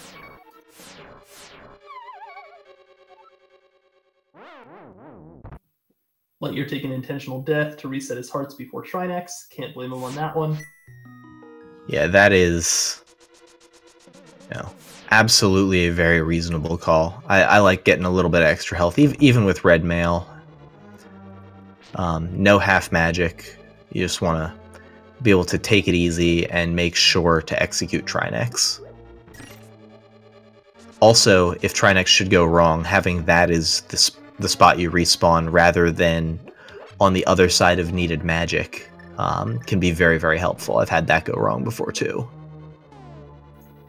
Yeah, safety door is absolutely a good call. So I imagine from this routing, we're going to see a go mode from both players in pretty quick sequence. Yeah, and one of the things that is being pointed out by the chat is that LiteYear, by virtue of where those other two sword upgrades are, is somewhat likely to just never find those last two sword upgrades. And so unless silvers pop up somewhere in the Ganon's Tower sequence, we are, or before Meyer Big Key, we are likely to be seeing a Master Sword Silverless Ganon. We'll have to see if LiteYear chooses to check any additional chests with that information on his mind. If I'm in that position, I'm doing some quick item checks. So anything that's on the way, I'm still grabbing and hope that I'm finding a sword upgrade or silvers. But I'm not going out of my way. I'm certainly not winding my way to that Master Sword in Ice Palace.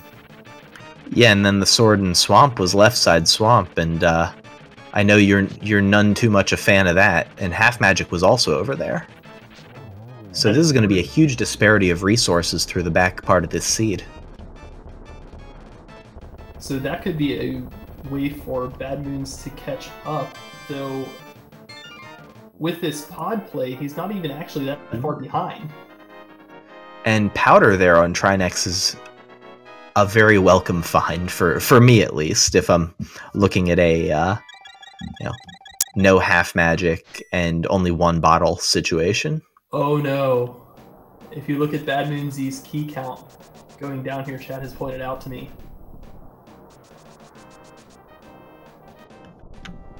Oh yeah, not clearing pod. This is gonna be a realization real soon. Yeah, that's a mistake that I think we've all made at least once. I know I've made it twice. Interesting that LiteYear's doing the first chest in Hookshot Cave. Is it possible that LiteYear has forgotten that Hookshot is at Aga? I don't think forgotten. He may be thinking that this is a quick enough check or an efficient enough check that it is worth paying off if there is sword or silver arrows here. That's fair. Yeah, you get to check the tablet as well.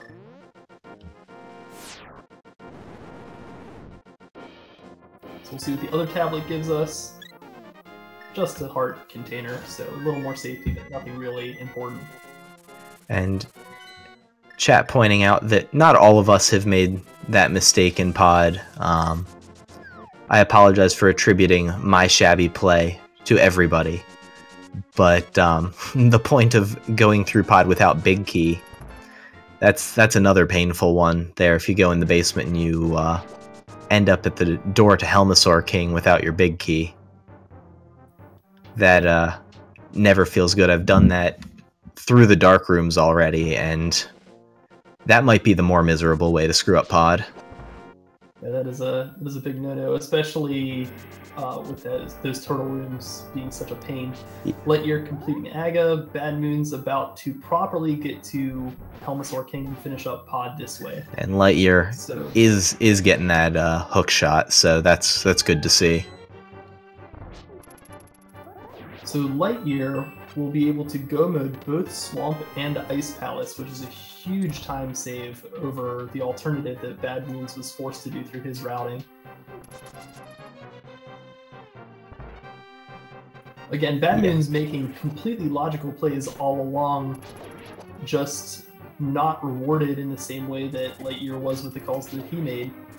So definitely not bad calls being made, just not rewarding ones. Yeah, and we'll see that, you know, the additional item locations and time spent in dungeons versus the equity of just having Butter Sword plus half magic down the stretch of this seed. And I think that that's going to play that much larger if we never find silvers. So even though BadMoonZ might initially be happy to find silvers, for instance, in Mire, in front of the big key, I think advantage BadMoonZ if we never see them. Yeah, the way I'm expecting this to go, based on the way this is laid out, I'm expecting LiteYear to finish his dungeons first, because those go mode dungeons go insanely fast. And then I'm expecting BadMoonZ to close fast when we get to Ganon's Tower and Gauntlet and all of those things where those sword upgrades come into play. Yeah, and Shroom was on Trinex for chat.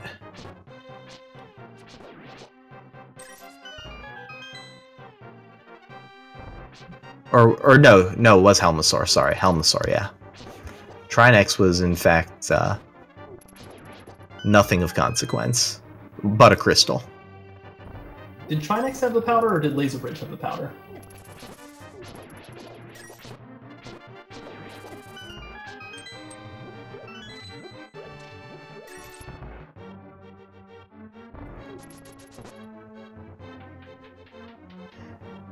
Here I am forgetting my hype over powder already. The wrong component of that fetch quest was on Trinex. More coffee required. And so BadMoonZ getting one item closer to go mode, picking up that ice rod from the witch's hut from the mushroom. I'm not actually sure what the endgame text is for ice rod at witch's hut, but I'm sure we'll see that at the end of the seed here. Yeah, I'm excited to see what that is, because I don't know if I've seen that before either, or I definitely don't remember what it is. I've had Fire Rod there, but I don't know if I've had Ice Rod there yet. I think it might be like Twizzle Stick or something. Twizzle Stick? That's where your money is? My money's on Twizzle Stick all the way. Alright, you heard it here. I'll take the not Twizzle Stick part of this. Maniacal taking the smart money with the under on Twizzle Stick. And LiteYear about to get a minimum of 2 blue balls here. BadMoonZ heading into Turtle Rock. I think LiteYear will probably still be the first into go mode. That'll be very, very close between the two. LiteYear getting his hook shot and BadMoonZ getting his Quake Medallion. Yeah, because Quake Medallion is on Laser Bridge, not that drastically changes all the locations that need to be checked, but we'll probably see, for instance, a Mimic Cave check. And Chad also pointing out that because BadMoonZ did not elect to pick up the Fisher-Price first shield, he does not have Riot Shield for Laser Bridge and won't be finding any protection items either. So that could potentially cost him depending on how well his laser skips are. Yeah, I hope that BadMoonZ doesn't forget about that seed and think that Laser Bridge is out of the logic. But I think that they'll get there without the key. and will know that they would otherwise have to do it. And so I think they're committed to this. And they're not going to have a choice. Yeah, BadMoonZ elected to leave the shield that was behind hammer pegs sitting on the ground, so it was seen, but just never acquired. Oh my, so LiteYear is checking the magic bat, and this is starting to get scary in terms of his memory of where the hookshot is. Yeah. Although, doing Aga, like, I think LiteYear knows. Oh, I mean, yeah, you're right. I'm sorry. He has to know. I mean, he would not. Yeah. He would not make that play. So he's going to be saving quitting the sanctuary and then getting his go mode item. Yeah, I don't know what was behind the check other than third sword or silvers, just not wanting to do Master Sword silverless, and that makes sense. Maybe he's just friendly with a magic bat. Who knows?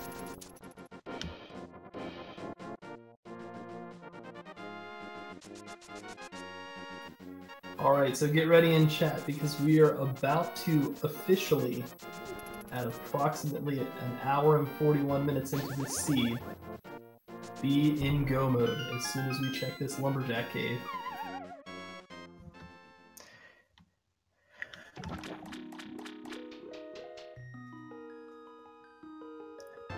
At an hour and 41 minutes.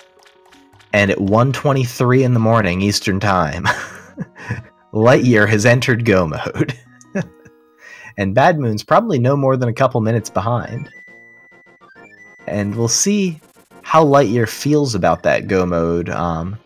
Evidence suggests so far that LiteYear's not too excited about the prospect of Master Sword silverless, so I think that we'll see some extra location checks that we may not see from BadMoonZ, depending on how much BadMoonZ values silvers for that Ganon Phase 4.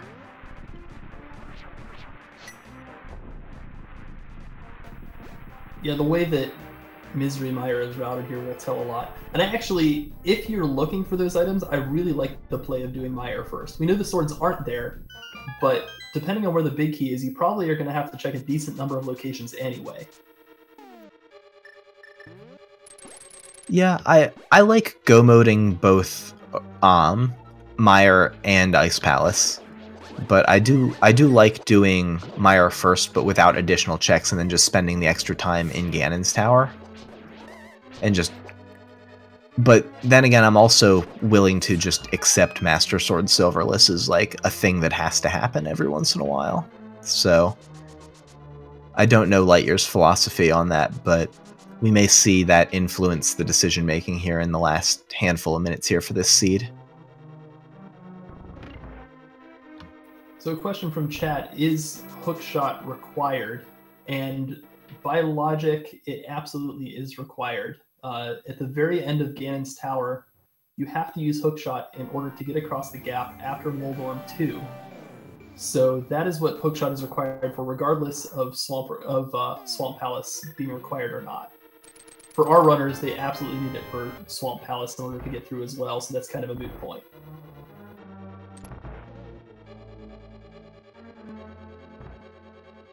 And the Bombos Medallion is our first of 2 items in Mire. But still no big key, so the Dream of God Mire is dead. So you're going to have to spend additional time looking for that big key, but BadMoonZ will too, so this is kind of a wash time-wise.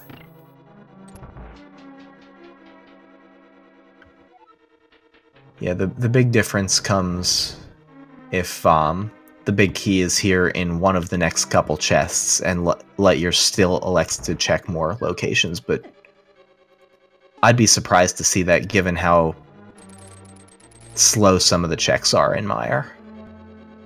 And the fact that we've already seen one item.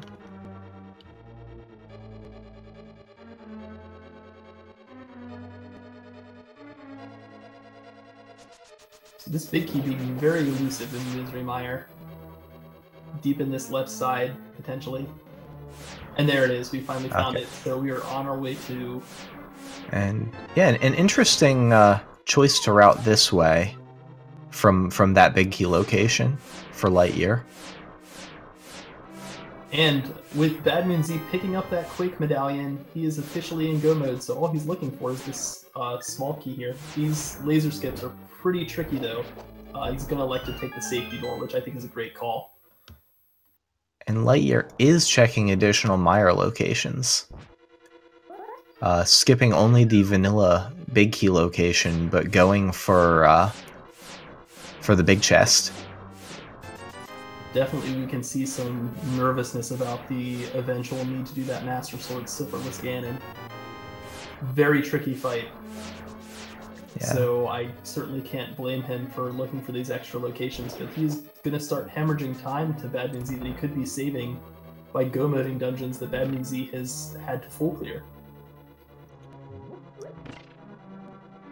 I think that LiteYear knows that it's go mode, but the difference between Master Sword and Tempered Sword for Ganon, especially for Silverless, is the difference between being able to do slashes and entirely spins. And Master Sword Silverless Ganon takes 54 spins. Or no, 52 spins, sorry, 52 spins. 12 for the first phase, 12 for the second phase, 4 for the third, and 24 for the fourth phase.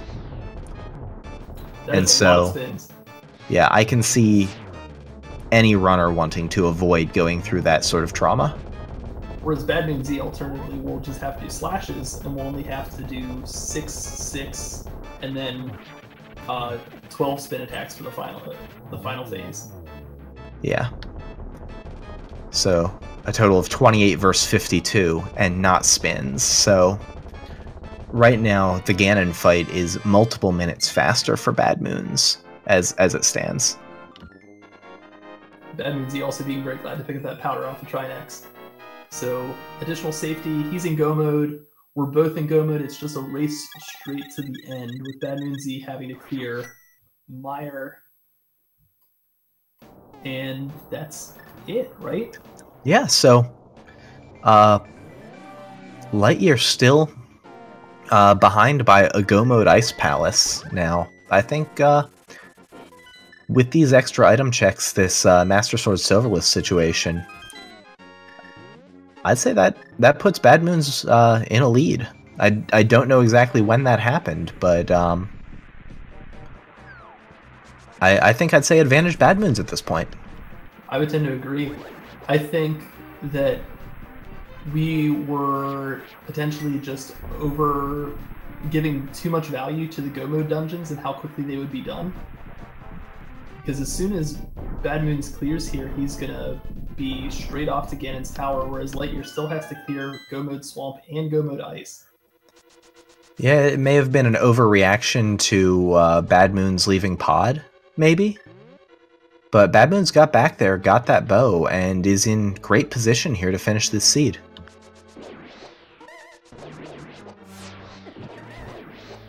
A ton of arrows gets LiteYear through Vitreous without too much trouble. And a map for his troubles. So I don't believe we found the second item. Did we find the second item? No, the second item is going to be in the vanilla big key location because we saw all of the other chests, and BadMoonZ unfortunately missing a Popo there in that first room, getting it with the fire rod, getting that door open.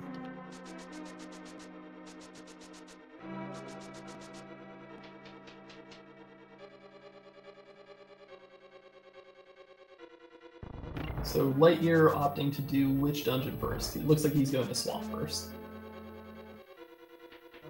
So he'll be checking the extra I feel like he'll be checking the extra locations in Swamp. They're all very quick, but unfortunately we know they will all be fruitless checks.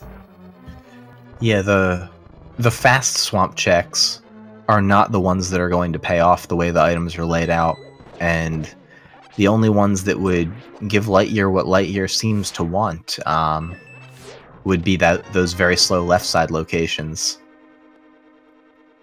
It would indeed be a big call to go check those. I just can't envision that happening with him knowing that he's in go mode.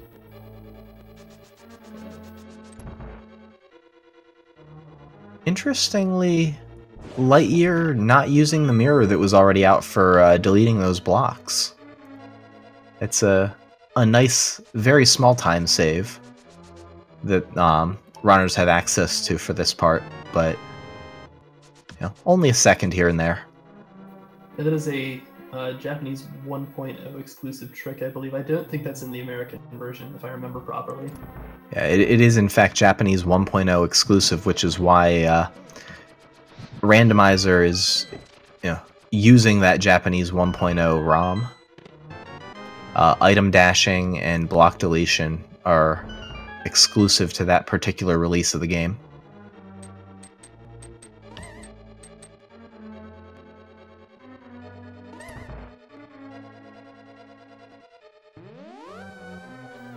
So BadMoonZ is also going to have a pretty huge advantage in this Vitreous fight upcoming if he wants to use Butter Sword spins to take down those eyeballs rather than arrows.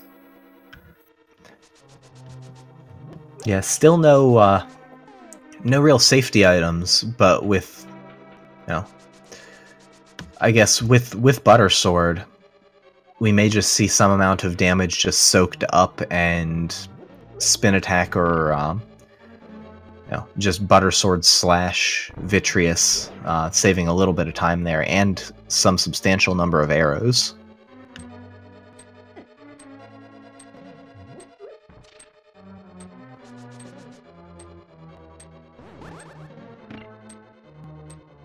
So LiteYear, selecting to check this fairly quick location, you'll probably check this one, I guess the big key chest now after obtaining that big key. Yep. And then all of the items downstairs, hoping and praying for those silvers and swords, which, again, we know he's not going to find. Yeah, the locations of the silvers and the swords in these dungeons, the way they fell, just really the worst possible for LiteYear in this situation.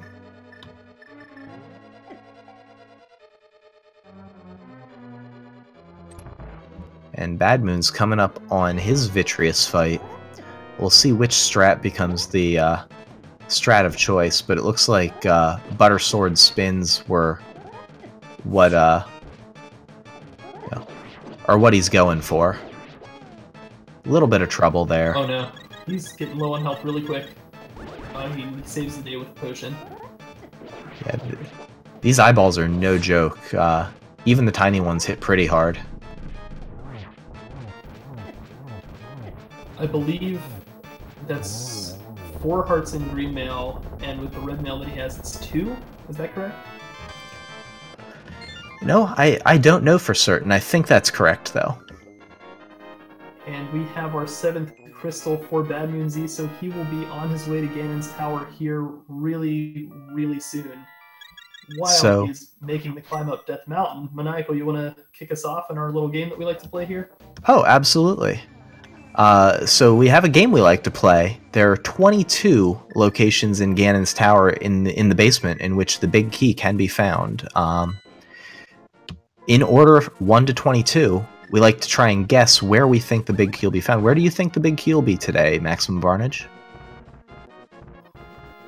Let me think on this. I'm going to say lucky number 7. That's what I'm feeling today. 7th location check.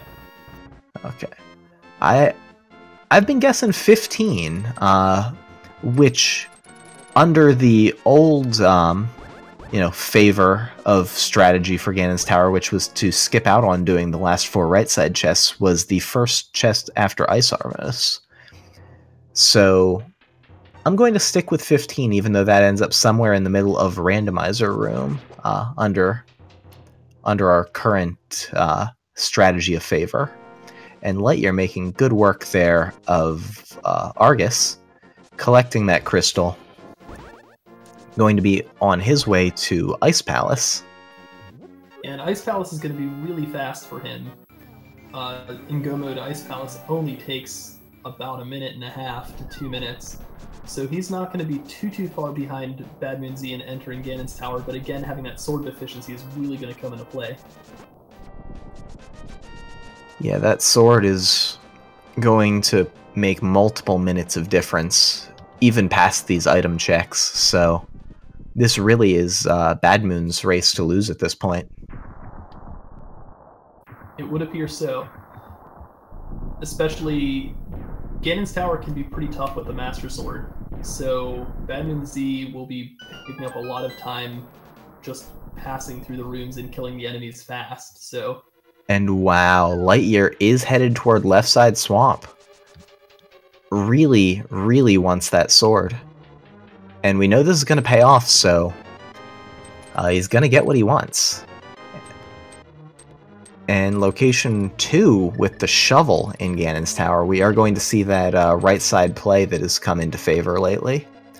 The gambit here being that even though it is slightly inefficient from a time standpoint, the cost of going right side and being wrong, so much lower than the cost of going left side and being wrong and having to come back to the right side for everything but tile room, in which case it's a wash anyway. Yeah, if it's tile room, unless you feel like you are miles behind, you are not making that gamble early.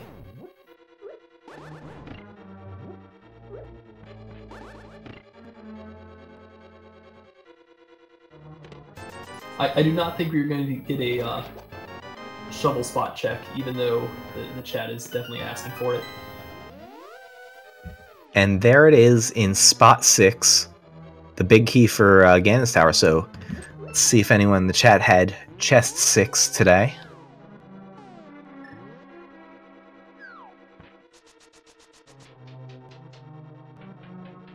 It does not appear that there were any guesses of 6. Sorry, you're all wrong. And LiteYear finding that tempered sword and was about to mirror out, but no, thinking better of it and going to be rewarded with half magic. Yeah, but unfortunately, there's not a whole lot of good options here for him, because even just checking those locations, we see that BadMoonZ has already progressed all the way up to Gauntlet. Yeah, unfortunately, unlikely to be the play that turns out to make a difference in this race, but if BadMoonZ should happen to take a fall to Ganon or something, or multiple, really, or just have trouble with Gauntlet, there is potential. And for, you know, someone who maybe isn't as comfortable with a Master Sword Silverless Ganon, and honestly, that's a miserable fight. No blaming anyone. You know, it could make all the difference just in, you know, optimizing the time in which LiteYear can personally complete this seed. And that's really what each runner is trying to do. BadMoonZ taking the safety fairies here. Taking a little bit of extra time at the cost. I don't think he refreshed his potions before coming here. Oh, he only has the 1 bottle, so yeah. Definitely doesn't have a potion. Yeah, it's no refresh of potions, but with half magic, I think that's a pretty good call. You know, coming up on almost the 2-hour mark here. BadMoonZ, especially after having left pod, you know, has to be thinking, where is my opponent?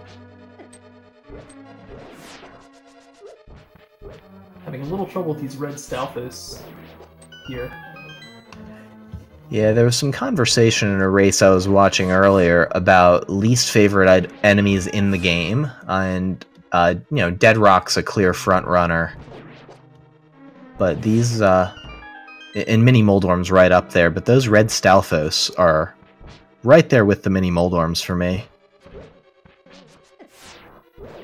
It always seems like no matter how close you get to them, they are always eluding you.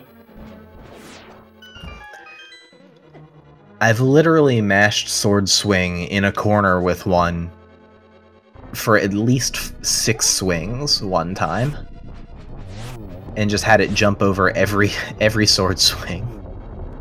They're just jerks. And a really, really nice Butter Sword Landmo 2 from BadMoonZ, getting the 0 cycle or the 1 cycle, you know, without utilization of Fire Rod. Really nice kill there. Yeah, I don't think I've ever seen that. I don't think I've ever seen a 0 cycle just the gold sword and no help of the Fire Rod or silver arrows. So kudos to him. That was really nice. Yeah, a really cool strat that I've yet to pull off is if you have powder in gold sword, to powder the anti-fairy, whether you need the health or not, to speed up the cycle, and you can actually pull off a spin attack in the middle of the 3 spawning Landmos, because that changes the timer on them, and get all of them with the spin attack. I have not seen that yet, but LiteYear is about to be fighting Cold Stare, and then he will be on his way up to Ganon's Tower too, while BadMoonZ is just about done with this gauntlet, this whole gauntlet section into the Moldorm 2 fight.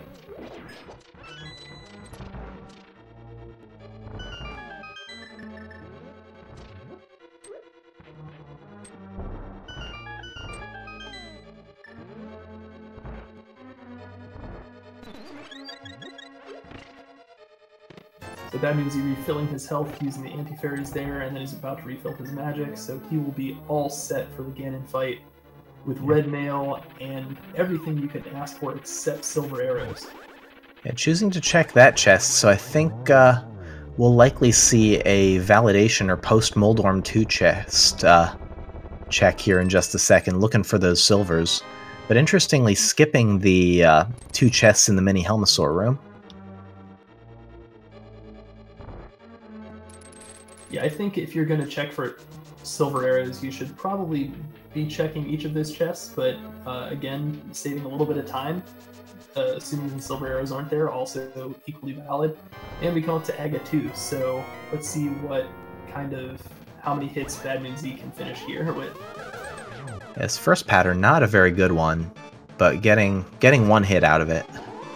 And this second pattern, much nicer. Still 1 and a blue ball there. Oh, and Aga 2 not being very kind with those blue balls. You can see that frustration slash from BadMoonZ on both the patterns and the abundance of blue balls.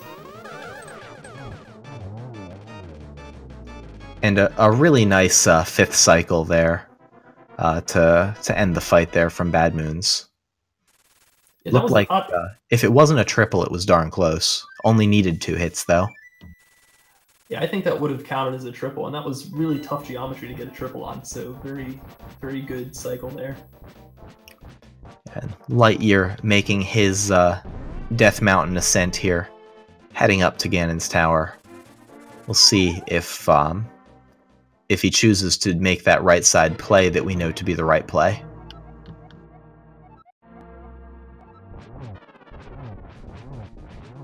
And that's a new one. I haven't seen that text from Ganon yet about whole grain, so I don't know what that was about, but it was pretty silly.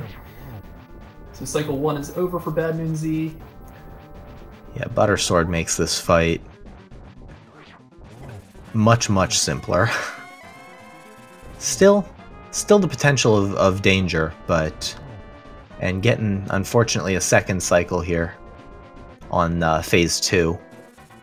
But we're going to find out soon where those silvers are. I think he was counting those spin attacks as double hits, and unfortunately I don't believe they do.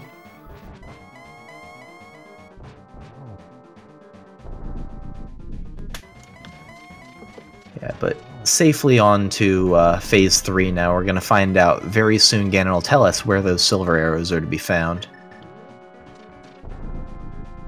Where do you think they are, Maniacal? Well, I guess we'll find out. But just in the dark world. So which Dark World locations did we not see? And BadMoonZ getting the torch glitch. With half magic, not too big, but depending on how this silverless fight goes, that safety fairy could come into play. Looks like we have 2 spins in, and that's 3 hits now. 8 to go now, 4 down. Doing a nice job here. Yeah, BadMoonZ making it look easy, and this fight without silvers is not as easy as any of our runners make it look. I encourage you to try it if you have not. Yeah, it's actually a frame-perfect hit that runners use spin attacks to expand the frame window of the hit. That is right as Ganon's starting to teleport, and there it is. BadMoonZ killing Ganon. Has made really nice work, really good fight. GG to BadMoonZ. And there it is. BadMoonZ has dunned in the SRL channel with an official first place time of 2 hours, 4 minutes, and 28 seconds. GG. GG to BadMoonZ, finishing this race in first place. LiteYear already having a big key heading up Ganon's Tower, so he will be finishing in just a couple minutes. So, some comments from BadMoonZ on "Holy that seed is there." So, I believe we'll be pulling him in for an interview in just a minute. While we're doing that, make sure you give LiteYear your energy as he comes up through Gauntlet with only the Master Sword. Oh no, he has the Tempered Sword now, so not quite as bad as it could be. Yes, and also, if you're enjoying the race, and I hope you are, give both LiteYear and BadMoonZ a follow if you want to see more content like this.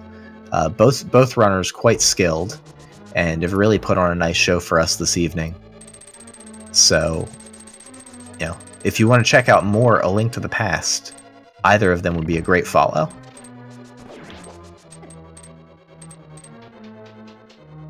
Definitely seen some great skill in execution, in boss fights, in routing, in just general gameplay. These runners have both rocked it out this seed. So, yeah, I'm definitely getting a follow from them.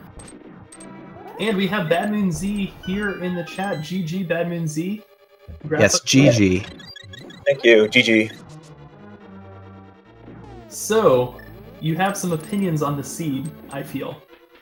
Oh man, this was not the jet seed I was hoping for. Yeah, with that late start, I think we were all hoping for a little bit of the jet seed. Just to get to bed, we're currently sitting at 1:45 on Eastern Daylight Time. Yeah. Yeah, then as soon as we saw what was at the Lumberjack Cave, we said, oh, we might be in for one. Well, Ben, so after I checked Lumberjack Cave, I looked at the map, and all 3 light worlds were pendants, and I was dumbfounded. I stared at it for a few seconds. Yeah, we were questioning, is this vanilla? What's going on here? I was fully expecting Moon Pearl on like the pedestal or something. Yeah, fortunately we avoided that troll and got out with just the need to find the boots in order to get that hook shot, which I think was the big... yeah, what a spot for those boots. Yeah, the boots were pretty well secreted away. It was effectively bow in pod, which is basically required, and then it was effectively hookshot in swamp, which is required. Exactly. That forced double dip swamp. So after leaving pod and then choosing to come back, how'd you feel finding that bow? Did you feel behind there, or? Yeah, the seed just had so many ups and downs that it was like I felt really ahead when I got the mitts in Hera, and then ahead again finding those boots in swamp. But pod was like a bonehead play. Like, I don't know, I was tired or dumb or whatever. Yeah, we were actually questioning if you were considering the version 26 logic, where only the first 3 chests could have the bow, and we're potentially ignoring the version 27 logic where the bow could be in the far back. Was that a factor, or was it not? No, I mean it's almost nicer if I could say that was a factor. It was literally me just being dumb. I actually had the big key and a little key, and I'm like, oh great, I don't have to do this. I'll just go to the boss. And then it's like, oh wait, no, you can't do that. Yeah. And then I mirrored, thinking, all right, well, I'm done here, and that was also wrong.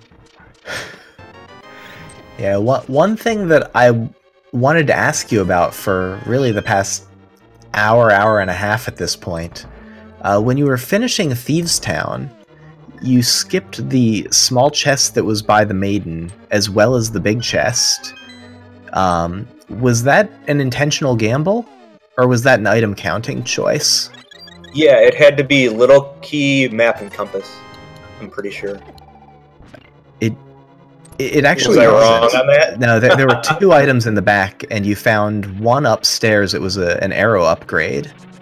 But you got the small key and the big key in the first 4. Yeah, you There were was something else there, I thought. Yeah, you were definitely holding on to the small key. I'm sure when you review the VOD you'll see it, but Sure. We were worried about you there for just a minute, but it only had 50 rupees, so you didn't miss out. I mean, obviously. Yeah. That absolutely would have been the game if something important was there. I wouldn't have even thought to go back to it. Yeah, we were really worried for a while until LiteYear got there just a little behind you on the Thieves Town play. And we saw it was 50 rupees, and we said, okay, now it's safe. And similarly was the skipping Hera basement choice. That seemed like a more grounded gamble and potentially more intentional. Yeah, that one I think I was just like, I had the mitts. I was like, all right, let's just move on. Like, I felt like at that point I had the advantage. Let's press it. Let's go start clearing some dungeons. Yeah, and a good call, in fact. You were the first to the mitts. Yeah, so that definitely led you to some items early. And one thing we were looking at here was, based on the order you guys got the items, LiteYear found the Quake Medallion in Turtle Rock before you. So he was able to then go mode Swamp Palace and Ice Palace and Misery Mire, though only had the Master Sword through the whole ordeal. So he spent a lot of time looking for that sword, which were in deep locations in Swamp and Ice. So that was kind of the difference there. You full cleared those dungeons, whereas he had access to go mode but chose not to go mode because of the lack of sword. Yeah.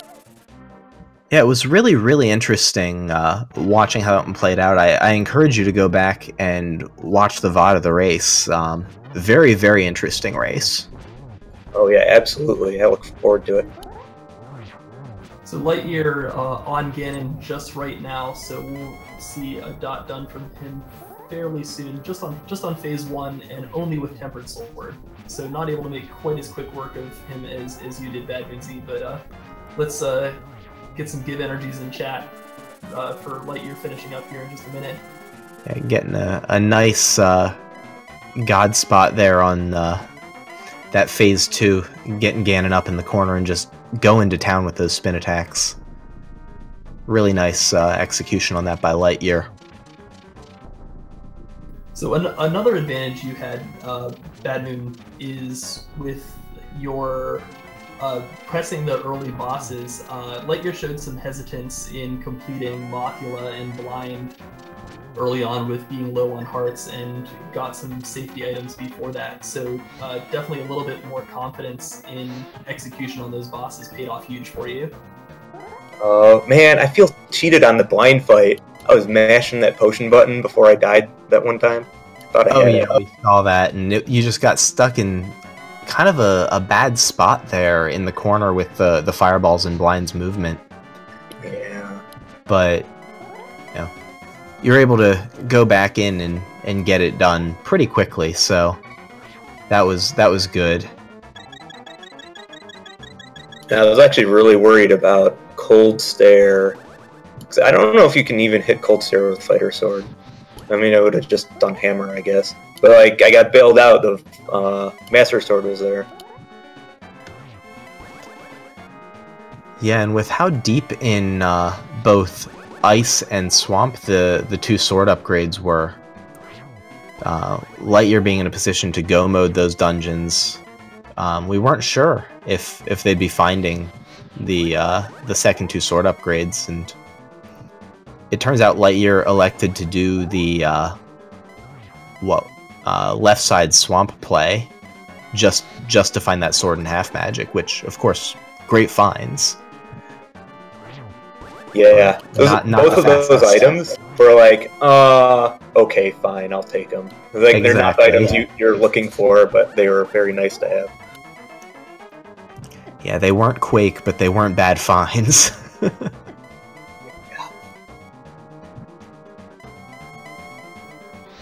LiteYear having a little trouble getting in these spin attacks. Ooh, and very dangerous bat incoming there. Yeah. You potentially why you would not want to do 24 of these spins and the reasoning behind him looking for that extra sword. And there it is. LiteYear has taken care of Ganon. I'll expect the dot done very shortly. So GG to LiteYear. And there it is. LiteYear finished in second place with an official SRL time of 2 hours, 14 minutes, and 58 seconds. So GG also to LiteYear. A really nice run from both of our racers. And I want to thank both of our racers at this time for being willing to wait to the later start for this race while we were able to work out the technical issues that enabled us to bring this this race to everyone tonight. They really were champs.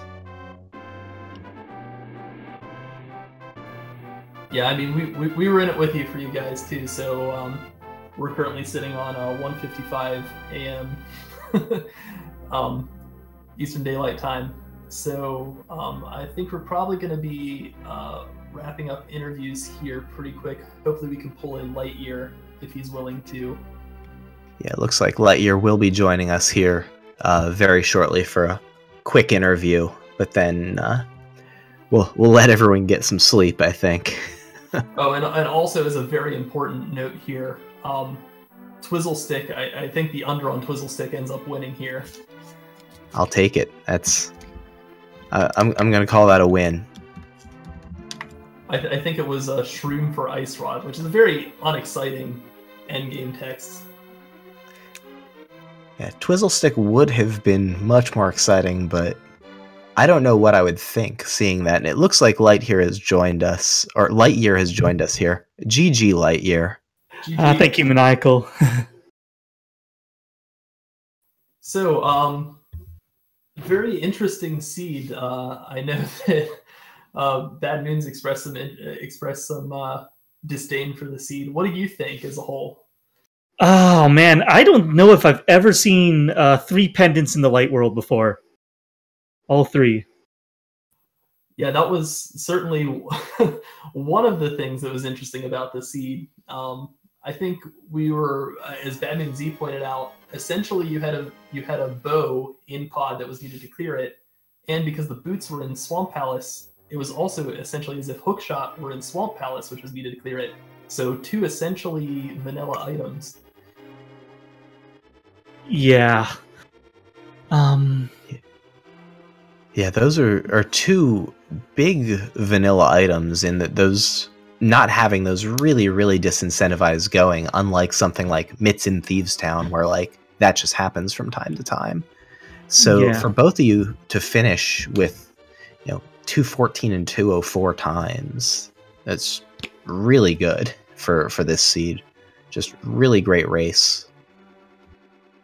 Yeah, we absolutely saw solid execution from both you guys, and we really appreciate the show you guys put on for us. So thank you again.